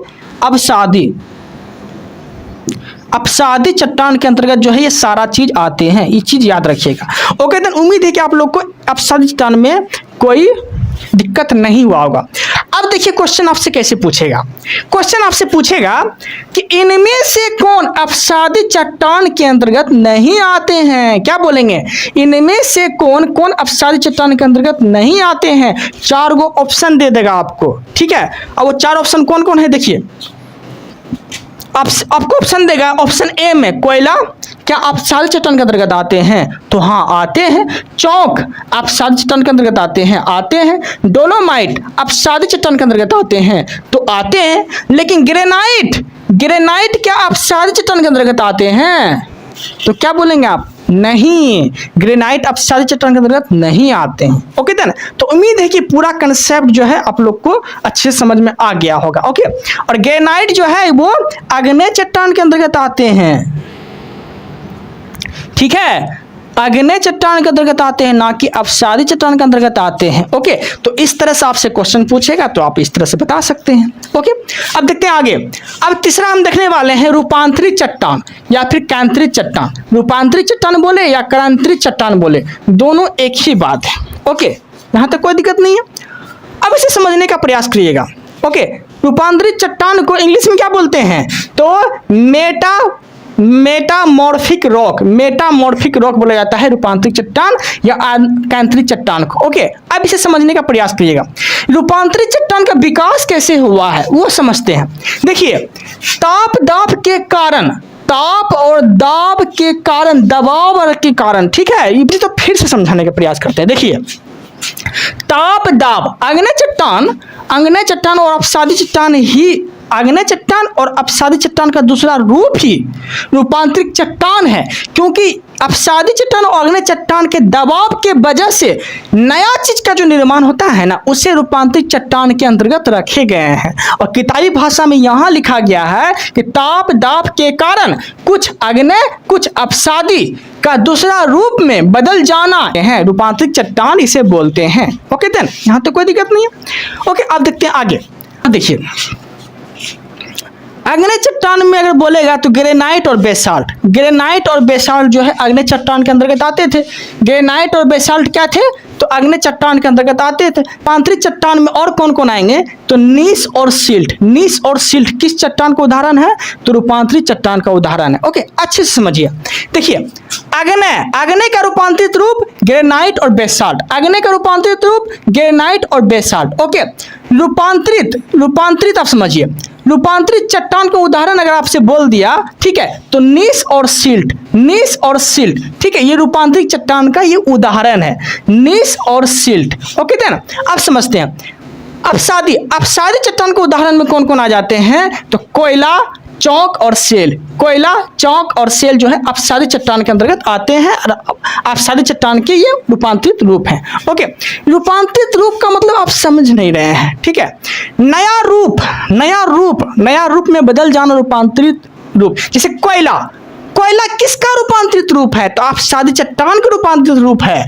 अब समझ में आ गया होगा, कोयला किसका रूपांतरित रूप है? तो अपसारी चट्टान का रूपांतरित रूप है। तो वही हम बोले हैं कि यहां से देखिए, आग्नेय चट्टान किसका रूपांतरित रूप है? तो ग्रेनाइट और बेसाल्ट किसका रूपांतरित रूप है? तो आग्नेय चट्टान का रूपांतरित रूप है। ओके, और आग्नेय चट्टान के रूपांतरित, इसी का रूपांतरित रूप में कौन कौन आते हैं? तो नीस और सिल्ट जो है आग्नेय चट्टान के अंतर्गत ही आते हैं। ओके, जो कि आग्नेय चट्टान का ही रूपांतरित रूप में नीस और सिल्ट आते हैं। ओके, अब देखिए, अपसारी चट्टान के रूपांतरित रूप में कौन कौन आ जाएंगे? कोयला, चौक और सेल अपसारी चट्टान के अंतर्गत आएंगे। चूना पत्थर, बलुआ पत्थर, ये किसके अंतर्गत आएंगे? तो अपसारी चट्टान के रूपांतरित रूप के अंतर्गत आएंगे। मतलब अपसारी चट्टान से चूना पत्थर का विकास हुआ है, ठीक है, इसे समझने का प्रयास करिएगा। ओके, और रूपांतरित चट्टान देखते हैं लास्ट। रूपांतरित चट्टान के अंतर्गत कौन कौन आते हैं? नया रूप, जो धूप ताप गरम से तपा के नया रूप तैयार किया जो गया है, वो किसके अंतर्गत रखा गया है? तो रूपांतरित चट्टान के अंतर्गत रखा गया है, ठीक है। जैसे कि हीरा किसका रूपांतरित रूप है? ठीक है, तो कैंत्रित चट्टान या रूपांतरित रूप बोल सकते हैं आप, ठीक है, कैंत्रित चट्टान भी बोल सकते हैं इसे। तो रूपांतरित रूप चट्टान में कौन आते हैं? तो हीरा कैंत्रित चट्टान का दूसरा रूप है, रूपांतरित रूप है। ओके, संगमरमर और स्लेट किसका रूपांतरित रूप है? तो कैंत्रित चट्टान का रूपांतरित रूप है, कैंत्रित चट्टान का रूपांतरित रूप है। ओके, क्वार्टजाइट किसका रूपांतरित रूप है? तो कैंत्रित चट्टान का रूपांतरित रूप। उम्मीद है कि आप लोग को अच्छे से समझ में आ गया होगा। समझ में नहीं भी आता है तो कमेंट कर दीजिएगा, हम और भी अच्छे से समझाने का प्रयास करेंगे। ओके, इस वीडियो में इतना ही रखते हैं, मिलते हैं हम लोग नए टॉपिक के साथ। अगर आप लोग को मेरा कंसेप्ट और कंटेंट अच्छा लगता है तो चैनल को सब्सक्राइब कर लीजिएगा ताकि मेरा कंटेंट आप तक पहुंच सके। Okay then, thank you, thanks for watching. आज जो है ज्योग्राफी का लेक्चर नंबर 4 है, जिसमें कि आज के टॉपिक में हम पढ़ेंगे ज्वार भाटा और जल मंडल के बारे में। ओके देन स्टार्ट करते हैं। देखिए ज्वार भाटा कहाँ किसे जाता है पहले वो समझ लीजिए। सागरीय जल का ऊपर उठना ज्वार कहलाता है और सागरीय जल का ऊपर उठा हुआ नीचे गिरना भाटा कहलाता है। तो सागरीय जल का ऊपर और नीचे गिरने को क्या कहते हैं? ज्वार भाटा कहते हैं। ओके देन किताबी भाषा में अगर बोले आपसे तो ऐसे आप बोल सकते हैं, सागरीय जल का ऊपर उठ के आगे बढ़ने को ज्वार कहते हैं और सागरीय जल का नीचे गिर के पीछे लौटने को भाटा बोलते हैं। ओके, तो ऊपर उठना ज्वार और नीचे गिरना भाटा, तो ज्वार भाटा। अब देखिए मुख्य कारण कौन कौन है ज्वार भाटा उत्पन्न होने के, वो देख लेते हैं। पहला कारण है चंद्रमा का आकर्षण बल, दूसरा कारण है सूर्य का आकर्षण बल और तीसरा जो कारण है वो पृथ्वी का अपकेंद्री बल। ठीक है, ये 3 कारण की वजह से जो है ज्वार भाटा उत्पन्न होता है सागर में। ओके देन आगे देखते हैं। अब देखिए, अब यहां तक आपको कोई प्रॉब्लम नहीं है। अब आपसे क्वेश्चन पूछेगा सबसे ज्यादा ज्वार भाटा भारत में कहां पे आता है, तो क्या बोलेंगे? तो अब बोलिएगा भारत में सबसे ज्यादा ज्वार भाटा आता है गुजरात में। गुजरात के कहां पे? तो ओखा तट पे। कहां पे आता है? ओखा तट पे सबसे ज्यादा ज्वार भाटा आता है, ज्वार आता है। ठीक है, सबसे ज्यादा। और कितना मीटर उठता है? तो 2 से 3 मीटर जो है ये उठता है। ओके, सबसे ज्यादा। यहां तक कोई दिक्कत नहीं। अब आगे समझते हैं। पृथ्वी अपने अक्ष पे 24 घंटा में एक चक्कर लगाता है। पृथ्वी अपने अक्ष पे 24 घंटा में एक चक्कर लगाता है, जिसके वजह से दिन रात होता है। ओके, तो पृथ्वी पे पानी है, पृथ्वी पे पानी है, सागर है, प्रशांत महासागर है, सागरीय जल, सारा जितना भी चीज है वो पृथ्वी पे ही है ना।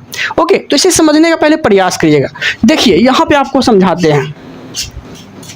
देखिए ये पूरा पृथ्वी हो गया, ये पूरा पृथ्वी हो गया। ओके, ये पूरा पृथ्वी हो गया। पृथ्वी के ऊपर क्या है? जल है। पृथ्वी के ऊपर जल है और ये जो हम ऐसे डोनोट किए ए से, ये उठा हुआ पानी है। ठीक है, ये उठा हुआ पानी है जिसे हम क्या बोलते हैं? ज्वार बोलते हैं। ओके, तो पहला रीजन क्या हो गया कि ज्वार उठा हुआ। पहला रीजन किसके वजह से जो है ज्वार उत्पन्न हो सकता है? तो पहला रीजन हो गया चंद्रमा की वजह से। ओके, यहां तक कोई दिक्कत नहीं है। दूसरा देखिए बी पॉइंट, मतलब कि बी पॉइंट हम नोटिस किए हैं, जैसे कि एक पॉइंट ये हो गया, एक पॉइंट ये हो गया। ओके, और दूसरा पॉइंट पे अगर ज्वार भाटा अगर आता है, बी पॉइंट पे अगर ज्वार भाटा आता है तो पृथ्वी के अपकेंद्री बल के कारण होता है। पृथ्वी के अपकेंद्री बल के कारण ये ज्वार भाटा उत्पन्न होता है। ठीक है, यहां तक कोई दिक्कत नहीं है। अब देखिए पृथ्वी पर एक दिन में जो 2 बार ज्वार आता है, पृथ्वी पर ना एक दिन में 2 बार ज्वार आता है। ठीक है, कैसे? तो समझते हैं ध्यान से। ओके, 2 बार ज्वार आता है। अब देखिए कुछ अपवाद में भी है, कुछ अपवाद में भी जगह है। ठीक है, जहां पे इंग्लैंड है, कुछ अपवाद में एक ऐसा जगह है जिसका नाम है इंग्लैंड के साउथ थम्पटन में यहाँ पे ना 4 बार ज्वार आता है। ठीक है, लेकिन ये अपवाद में है, तो ये चीज याद रखिएगा। अब देखिए आपसे क्वेश्चन कैसे पूछेगा।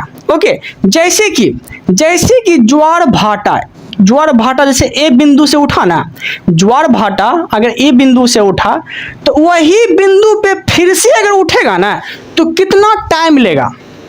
ज्वार भाटा जहां से उठा है फिर से अगर वहीं से अगर ज्वार उठेगा तो कितना टाइम लेगा? ठीक है, तो कितना टाइम लेगा? तो टोटल जो टाइम लेगा वो 24 घंटा 52 मिनट जो है टोटल टाइम लेगा। टोटल टाइम कितना लेगा? 24 घंटा 52 मिनट टोटल टाइम लेगा। यहां से समझने का प्रयास करिएगा। देखिए ये पूरा पृथ्वी हो गया, ये पूरा पृथ्वी हो गया। पृथ्वी के ऊपर ऊपर जो है ये जल हो गया। ठीक है, अगर पृथ्वी का जल यहाँ पे उठा हुआ है ना, यहाँ पे ज्वार आया, मान ले ए पॉइंट पे ज्वार आया, तो फिर से यही एक ही पॉइंट पे ज्वार उत्पन्न होने के लिए उसको कितना टाइम लगेगा? फिर से तो 24 घंटा 52 मिनट टाइम लगेगा। 24 घंटा 52 मिनट टाइम लगेगा। ओके देन यहाँ तक कोई दिक्कत नहीं है। देखिए यहाँ पे लिखे हैं। अब देखिए ए और बी के बीच में कितना टाइम लगेगा? तो यहाँ समझिए, मान ले यहाँ से उठा, मान ले ज्वार जो है यहाँ से उठा। अब यहाँ पे अगर उठाना है इसको, यहाँ पे अगर उठेगा ज्वार भाटा बी पॉइंट पे, ठीक है, तो उसमें कितना टाइम लग जाएगा? ठीक है, मतलब ए से बी तक जाने में कितना टाइम लगेगा? तो 12 घंटा 26 मिनट का टाइम लेगा। 12 घंटा 26 मिनट का टाइम लेगा। अगर एक जगह ज्वार भाटा उत्पन्न हुआ और दूसरा जगह बाद में अगर उठेगा, पहला एक जगह उठ गया है ए पॉइंट पे, अब जो है बी पॉइंट पे अगर उठेगा तो वहां पे आप आधा टाइम कर दीजिएगा। ठीक है, 24 को 12 घंटा कर देना है और 52 को 26 मिनट कर देना है। तो ए पॉइंट पे उठा, ए पॉइंट पे अगर ज्वार उठा, ठीक है, तो बी पॉइंट में उठने के लिए कितना टाइम लगेगा, तो 12 घंटा 26 मिनट टाइम लगेगा। यहाँ तक कोई दिक्कत नहीं है। और ए पॉइंट पे उठा, अब फिर से एक ही पॉइंट पे अगर उठेगा ज्वार, तो इसमें कितना टाइम लगेगा, तो 24 घंटा 52 मिनट का टाइम लगेगा। यहाँ तक कोई दिक्कत नहीं है। अब समझिए, अब देखिए यहाँ पे देखिए, भाटा से भाटा अगर उठा, ठीक है, भाटा से भाटा में कितना टाइम लगता है, तो ऊपर देखिए, ऊपर हो गया भाटा, नीचे हो गया भाटा। भाटा से अगर भाटा उठेगा ना, तो इसमें कितना टाइम लगेगा, भाटा से अगर भाटा उठेगा तो इसमें कितना टाइम लगेगा, तो इसमें जो टाइम लगेगा, इसमें 12 घंटा 26 मिनट ही लगेगा। 12 घंटा 26 मिनट का ही टाइम लगेगा। क्यों? क्योंकि अगर ज्वार यहाँ से लेके यहाँ तक उठा तो 12 घंटा 26 मिनट लगा था। अब भाटा अगर यहाँ से यहाँ तक उठा तो भी 12 घंटा 26 मिनट का ही टाइम लगेगा। ओके देन, लेकिन एक क्वेश्चन आपसे और पूछेगा, एक ज्वार से दूसरा ज्वार के बीच गैप कितना होना चाहिए। आप समझिए, मान लीजिए कि ये हो गया ज्वार, एक पॉइंट क्या हो गया, ज्वार हो गया। अब ज्वार से भाटा, ज्वार से भाटा उठने में, ज्वार से भाटा जाने में कितना टाइम लगेगा, कितना गैप लगेगा। ठीक है, ज्वार से भाटा मतलब के कहने का अर्थ है, उठा हुआ पानी को ज्वार बोलते हैं और बैठा हुआ, बैठ गया अगर फिर से, तो भाटा बोलते हैं। तो ज्वार उठा, अब भाटा, ज्वार से भाटा उत्पन्न होने में कितना गैप लेगा, तो 24 को 4 से भागा दे दीजिएगा। जैसे कि पूरा कितना लगता था, एक ज्वार भाटा से फिर से ज्वार भाटा वही पॉइंट पर उठने में 24 घंटा 52 मिनट का टाइम लेता था ना। लेकिन अब जो है, एक ज्वार से भाटा तक जाने में कितना टाइम लगेगा, देखिए, एक ज्वार से भाटा तक जाने में कितना टाइम लगेगा, तो इसमें आपको क्या करना है, 4 से भागा दे देना है। ठीक है, कैसे 4 से भागा दे देना है, तो देखिए यहाँ से हम करके दिखाए हैं। ठीक है, मान ले 24 घंटा 52 मिनट, ठीक है, 24 घंटा 52 मिनट। अब देखिए 24 घंटा 52 कैसे हुआ, तो एक ज्वार भाटा यहाँ से उठा, अब फिर से यहीं से अगर उठेगा तो 24 घंटा 12 मिनट का टाइम लेगा। ठीक है, लेकिन ये हो गया ज्वार, ये हो गया भाटा, तो ज्वार और भाटा के बीच में कितना गैप होगा, तो आप इसे 24 को 4 से भागा दे दीजिएगा और 52 को भी 4 से भागा दे दीजिएगा। 24 को 4 से भागा देंगे तो 6 आएगा, 52 को 4 से भागा देंगे तो 13 आएगा। मतलब कि 6 घंटा 13 मिनट का गैप होगा। 6 घंटा 13 मिनट का गैप होगा। किसके बीच गैप होगा, ज्वार और भाटा के बीच में गैप होगा। ओके, यहाँ तक कोई दिक्कत नहीं है। उम्मीद है कि आप लोग को अच्छे से समझ में आ गया होगा। ओके देन, अब देखिए, अब यहाँ समझिए, विश्व का सबसे ऊंचा ज्वार कहाँ पे आता है, तो फंडी की खाड़ी में आता है।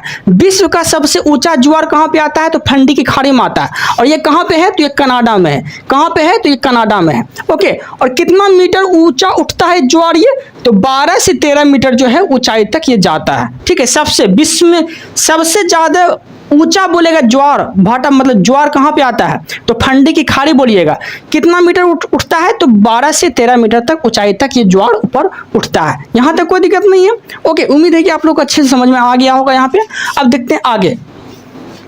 और भारत में बोल दिया तो भारत में बोल दीजिएगा, सबसे ज्यादा ज्वार भाटा जो उत्पन्न होता है वो ओखाटट मतलब गुजरात में उत्पन्न होता है। ओके देन, कितना मीटर ऊंचाई पर ऊंचाई तक जाता है, तो 2 से 3 मीटर तक ऊंचाई तक जाता है। ओके, अब आपसे पूछ लेगा कि ज्वार भाटा उत्पन्न होने के लिए 3 चीज चाहिए, सूर्य का गुरुत्वाकर्षण बल चाहिए, चंद्रमा का गुरुत्वाकर्षण बल चाहिए, ठीक है, और पृथ्वी का अपकेंद्री बल चाहिए, ये सब चाहिए ना। तो आपसे क्वेश्चन पूछेगा कि सूर्य और चंद्रमा के अनुपात में जो है हमको आकर्षण बल समझाइए। बोलेगा आपसे कि सूर्य और चंद्रमा के अनुपात निकालना है आपको, कौन ज्यादा जो है गुरुत्वाकर्षण बल खिंचाव करता है। ठीक है, इस तरह से क्वेश्चन अगर पूछ लिया तो चंद्रमा जो है, अगर इसका कंपैरिजन अगर देखेंगे तो चंद्रमा 11 करता है और सूर्य जो है 5 करता है, मतलब 11:5 करता है। ओके देन, ठीक है, अगर यहाँ अनुपात अगर पूछ लिया कि सूर्य और चंद्रमा का अनुपात अगर पूछ लिया तो चंद्रमा अगर 11 करता है तो सूर्य 5 करता है। ओके देन, क्योंकि सूर्य में ज्यादा गुरुत्वाकर्षण शक्ति है, वो चंद्रमा से ज्यादा कर सकता है। लेकिन यहाँ इंपॉर्टेंट ये है कि नजदीक कौन है, तो नजदीक तो कौन है, नजदीक चंद्रमा है। तो चंद्रमा ज्यादा गुरुत्वाकर्षण मतलब खिंचाव कर देता है, और सूर्य जो है बहुत दूर है तो वो कम करता है। ओके देन, यहाँ तक कोई दिक्कत नहीं है। अब देखिए, अब हम आगे देखने वाले हैं। अब देखिए, यहाँ समझने का प्रयास करिएगा। ओके, निम्न ज्वार अगर बोल दिया आपसे कि निम्न ज्वार कब आता है, तो निम्न ज्वार कब आता है, जब जो है तीनों समकोण पे हो, तीनों समकोण पे हो, चंद्रमा यहाँ हो, अर्थ मतलब पृथ्वी यहाँ हो और सूर्य यहाँ हो, जब तीनों समकोण पे होगा तब जाके निम्न ज्वार भाटा उत्पन्न होगा, निम्न ज्वार आएगा। ओके, यहाँ तक कोई दिक्कत नहीं है। अब देखिए, अब ज्यादा अगर पूछ लिया, तब ज्यादा अगर पूछ लिया, ठीक है, कि सबसे ज्यादा ज्वार भाटा कब आएगा, जब चंद्रमा, सूर्य और पृथ्वी तीनों एक ही दिशा में हो, तब जो है ज्यादा ज्वार भाटा उत्पन्न होने की संभावना बढ़ जाती है। और निम्न कब होगा, जब समकोण पे हो, तब निम्न ज्वार भाटा आएगा। और ज्यादा कब आएगा, जब तीनों एक ही दिशा में हो, 1 2 3 इस तरह से, चंद्रमा, सूर्य, पृथ्वी इस तरह से तीनों एक ही दिशा में रहेगा, तब ज्यादा ज्वार भाटा उत्पन्न होने का कारण है। तो उम्मीद है कि आप लोग को जो है ज्वार भाटा में कोई प्रॉब्लम नहीं हुआ होगा। ओके, अब जो हम देखने वाले हैं वो हम देखने वाले हैं जलमंडल के बारे में। ओके, तो जलमंडल को समझने का आप प्रयास करिएगा। ओके, जलमंडल कहते किसको है, तो जलमंडल का मतलब ये होता है सागर और महासागर। ठीक है, जलमंडल का मतलब ये होता है सागर और महासागर, मुझे इसे पढ़ना है। ओके, अब देखते हैं आगे। महासागर अगर पूछ लिया तो महासागर टोटल 5 को है। ओके, कौन कौन है, प्रशांत महासागर, अटलांटिक महासागर, हिंद महासागर, आर्कटिक महासागर, अंटार्कटिका महासागर। ठीक है, इस तरह से जो है 5 गो महासागर है। ओके देन, अब इसे समझने का प्रयास करिएगा। ये हो गया पूरा पृथ्वी, जलमंडल के बारे में समझा रहे हैं। ओके, ये हो गया मेरा पूरा पृथ्वी। ओके, और संपूर्ण पृथ्वी पे जो जल है वो कितना % है, संपूर्ण पृथ्वी पर जल जो है वो कितना % है, तो टोटल जो है 71% जल है, टोटल 71% जल है। और स्थल कितना % है, तो 29% जो है वो स्थल है। ठीक है, 71% पे जल पूरा फैला हुआ है पृथ्वी पे, और 29% ही जो है स्थल है। ठीक है, ये चीज याद रखिएगा। अब देखते हैं यहाँ पे, जैसे कि आप लोग को पता होगा कि ये पृथ्वी है, ठीक है, और बीच में जो रेखा है ये अक्षांश रेखा था, ये अक्षांश रेखा था, और ऊपर क्या था, तो उत्तरी गोलार्ध था, नीचे क्या था, तो दक्षिणी गोलार्ध था। ठीक है, तो आपसे क्वेश्चन पूछेगा परसेंटेज में जल के बारे में, तो उत्तरी गोलार्ध में कितना % जल है, उत्तरी गोलार्ध में कितना % जल है, तो 61% जल है। ठीक है, उत्तरी गोलार्ध में कितना % जल है, तो 61% जल है। और आपसे क्वेश्चन पूछ लेगा कि सबसे ज्यादा जल किस गोलार्ध में है, तो आप बोलिएगा दक्षिणी गोलार्ध में सबसे ज्यादा जल है। कितना % है, तो 81% जो है सबसे ज्यादा जल जो है दक्षिणी गोलार्ध में है, सबसे ज्यादा जल दक्षिणी गोलार्ध में है। और अब आपके मन में वो सवाल उठता होगा कि ये 81 है, ये 61 है, इतना कैसे हो जाएगा, तो ओवरऑल जो है ना 71% का परसेंटेज निकालेंगे ना, परसेंटेज निकाल के 71% का परसेंटेज निकाल के इतना बनाया है, इतना होता है। ठीक है, याद रखिए, ये तो ओवरऑल पूरा हो गया ना, 71% जल है, लेकिन इतना का परसेंटेज में इतना निकाला है। ओके, दक्षिण गोलार्ध में 81% है। ओके, और संपूर्ण गोलार्ध में जल कितना है, उत्तरी गोलार्ध में जल कितना है, तो 61% जल है। ओके देन, यहां तक कोई दिक्कत नहीं है। अब जो है आगे समझने का प्रयास करिएगा।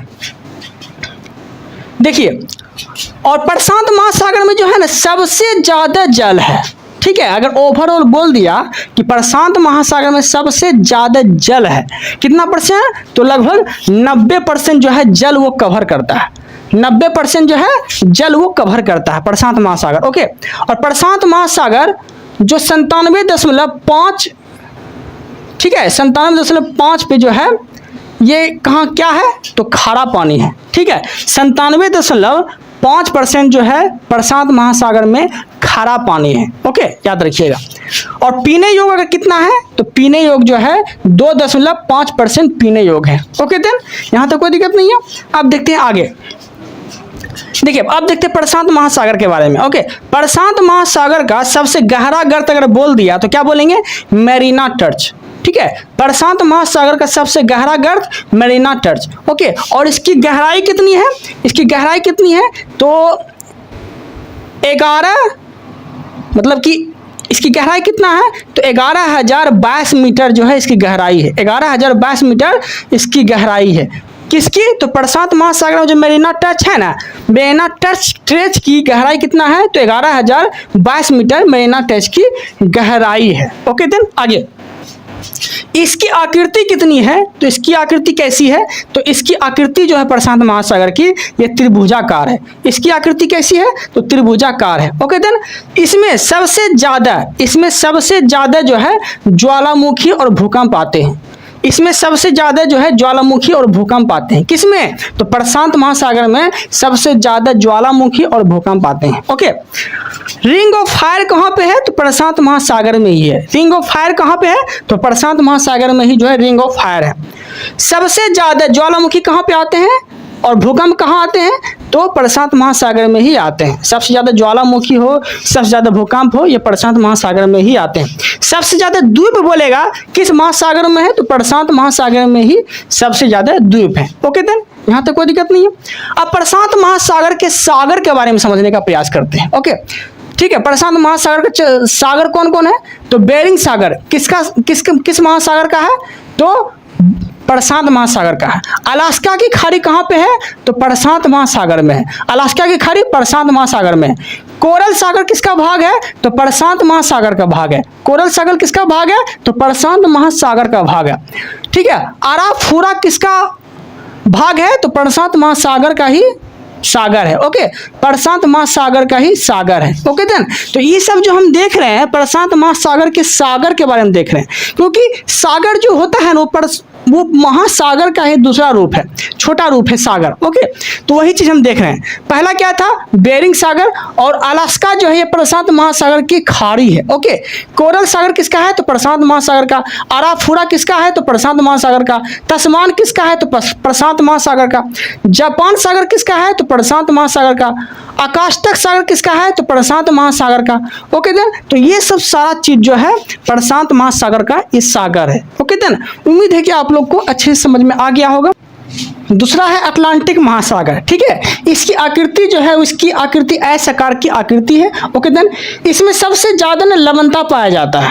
किसमें, तो अटलांटिका में, अटलांटिक महासागर में सबसे ज्यादा लवणता पाई जाती है। ओके, और इसे ना अंध महासागर भी कहा जाता है। इसे अंध महासागर भी कहा जाता है।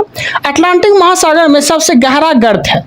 अटलांटिक महासागर में सबसे गहरा गर्त है, वो कौन है, तो प्यूर्टो रिको। ठीक है, अटलांटिक महासागर का सबसे गहरा गर्त, तो वो कौन है, प्यूर्टो रिको। ओके देन, इसमें टेलीग्राफी पठार पाया जाता है। किसमें, अटलांटिक महासागर में टेलीग्राफी पठार भी पाया जाता है। ओके, अटलांटिक महासागर में सबसे बड़ा द्वीप है। अटलांटिक महासागर में सबसे बड़ा द्वीप है, जिसे क्या बोला गया है, ग्रीनलैंड। सबसे बड़ा द्वीप किस महासागर का है, ग्रीनलैंड। तो अटलांटिक महासागर का सबसे बड़ा द्वीप जो है वो ग्रीनलैंड है, जो विश्व में सबसे बड़ा द्वीप की श्रेणी में आते हैं। ओके देन, आगे जो है इसका प्रमुख सागर अब देखते हैं। इसका प्रमुख जो सागर है अटलांटिक महासागर का प्रमुख सागर जो है वो कौन कौन है, तो लेब्राडोर सागर है। कौन है, लेब्राडोर सागर है। और ये जो है उत्तरी सागर का ही भाग है। क्या है, तो उत्तरी सागर का ये भाग है। कौन, तो लेब्राडोर सागर। ओके, सारगैसो सागर किसमें पाया जाता है, तो अटलांटिक महासागर में ही पाया जाता है। सारगैसो सागर अटलांटिक महासागर में पाया जाता है। ओके, इसका ना कोई तट नहीं है। ओके, सारगैसो सागर का कोई तट नहीं है। सारगैसो सागर को घास के नाम पे इसका नाम रखा गया था। ओके, सारगैसो सागर को जो है घास के नाम पे इसका नाम रखा गया था, क्योंकि पुर्तगाली भाषा में अगर देखेंगे तो सारगैसो सागर को सारगैसम कहते थे। ठीक है, पुर्तगाली भाषा में सारगैसो सागर को सारगैसम कहते थे। ओके, तो कैरेबियन सागर जो है अटलांटिक महासागर का ही एक भाग है। कैरेबियन सागर अटलांटिक महासागर का ही एक भाग है। और आगे पूछेगा बरमुंडा त्रिभुज जो बनते हैं वो किससे किससे होके बनते हैं, और बरमुंडा त्रिभुज जो है वो किस सागर में है, तो बोलिएगा कैरेबियन सागर में है। बरमुंडा त्रिभुज जो है वो कैरेबियन सागर में है। और महासागर अगर पूछ लिया आपसे तो बोलिएगा अटलांटिक महासागर में है। ओके देन, और बरमुंडा जो त्रिभुज बनता है वो किस किस होके बनता है, तो वो देख लेते हैं। बरमुंडा त्रिभुज बनता है एक बरमुंडा मिलके, फ्लोरिडा मिलके और प्यूर्टो रिको मिलके। ये तीनों मिलके जो है बरमुंडा त्रिभुज का निर्माण कर देता है। बरमुंडा त्रिभुज का ये तीनों मिलके निर्माण कर देता है। ओके देन, आगे तीसरा है हिंद महासागर। तीसरा है हिंद महासागर। और हिंद महासागर के नाम से जो है हिंदुस्तान नाम पड़ा था भारत का, ये बात याद रखिएगा। ठीक है, ये चीज याद रखिएगा। और हिंद महासागर इसे ना रत्नाकर नाम से भी जाना जाता है। हिंद महासागर को रत्नाकर नाम से भी जाना जाता है। इसका सबसे गहरा गर्त अगर बोलेगा हिंद महासागर का तो सुंदा गर्त, सबसे गहरा गर्त सुंदा गर्त को माना जाता है। ओके, और एक गर्त है जिसका नाम है डायमेंटिना गर्त। डायमेंटिना गर्त हिंद महासागर का सबसे गहरा गर्त बोलेगा तो सुंदा गर्त, और सिर्फ गर्त बोलेगा तो डायमेंटिना गर्त। ठीक है, डायमेंटिना गर्त ये भी जो है हिंद महासागर का ही गर्त है। ठीक है, हिंद महासागर की जो आकृति है वो भी आकार की या एम आकार की आप बोल सकते हैं। हिंद महासागर की आकृति भी आकार और एम आकार की इसकी आकृति है। इसमें ना 90 ईस्ट रीज पाया जाता है, इसमें 90 ईस्ट रीज पाया जाता है। ओके देन, प्रमुख द्वीप जो है डियो गार्सिया ये हिंद महासागर का ही भाग है, हिंद महासागर में ही पाया जाता है। प्रमुख द्वीप जो है डियो गार्सिया ये हिंद महासागर का है। ओके, और रियूनियम मॉरिशस, रियूनियम मॉरिशस जो है ये भी हिंद महासागर का ही एक द्वीप है। ओके, कौन कौन बोले? डियो गार्सिया, रियूनियम मॉरिशस ये तीनों जो है हिंद महासागर का ही एक द्वीप है। रियूनियन और मॉरिशस दोनों जो है ज्वालामुखी द्वीप, मतलब ज्वालामुखी से निर्मित एक द्वीप है, ज्वालामुखी से बना है रियूनियम मॉरिशस दोनों। ओके, और चौथा देखते हैं आर्कटिक महासागर। आर्कटिक महासागर के बाद एक ही क्वेश्चन पूछेगा आपसे कि पृथ्वी के उत्तरी ध्रुव पर ये स्थित है। पृथ्वी के उत्तरी ध्रुव पर कौन सी महासागर है? आर्कटिक महासागर जो है पृथ्वी के उत्तरी ध्रुव पर स्थित है। ओके, चौथा है अंटार्कटिका महासागर, अंटार्कटिका। ठीक है, इसका डाटा प्राप्त नहीं है, ठीक है, ये डूब गया है, नीचे है। ओके, तो उम्मीद है कि आप लोग को समझ में आ गया होगा। इस वीडियो में इतना ही रखते हैं। आप लोग को मेरा कंटेंट अच्छा लग रहा है तो चैनल को सब्सक्राइब कर लीजिएगा। Okay then, thank you, thanks for watching.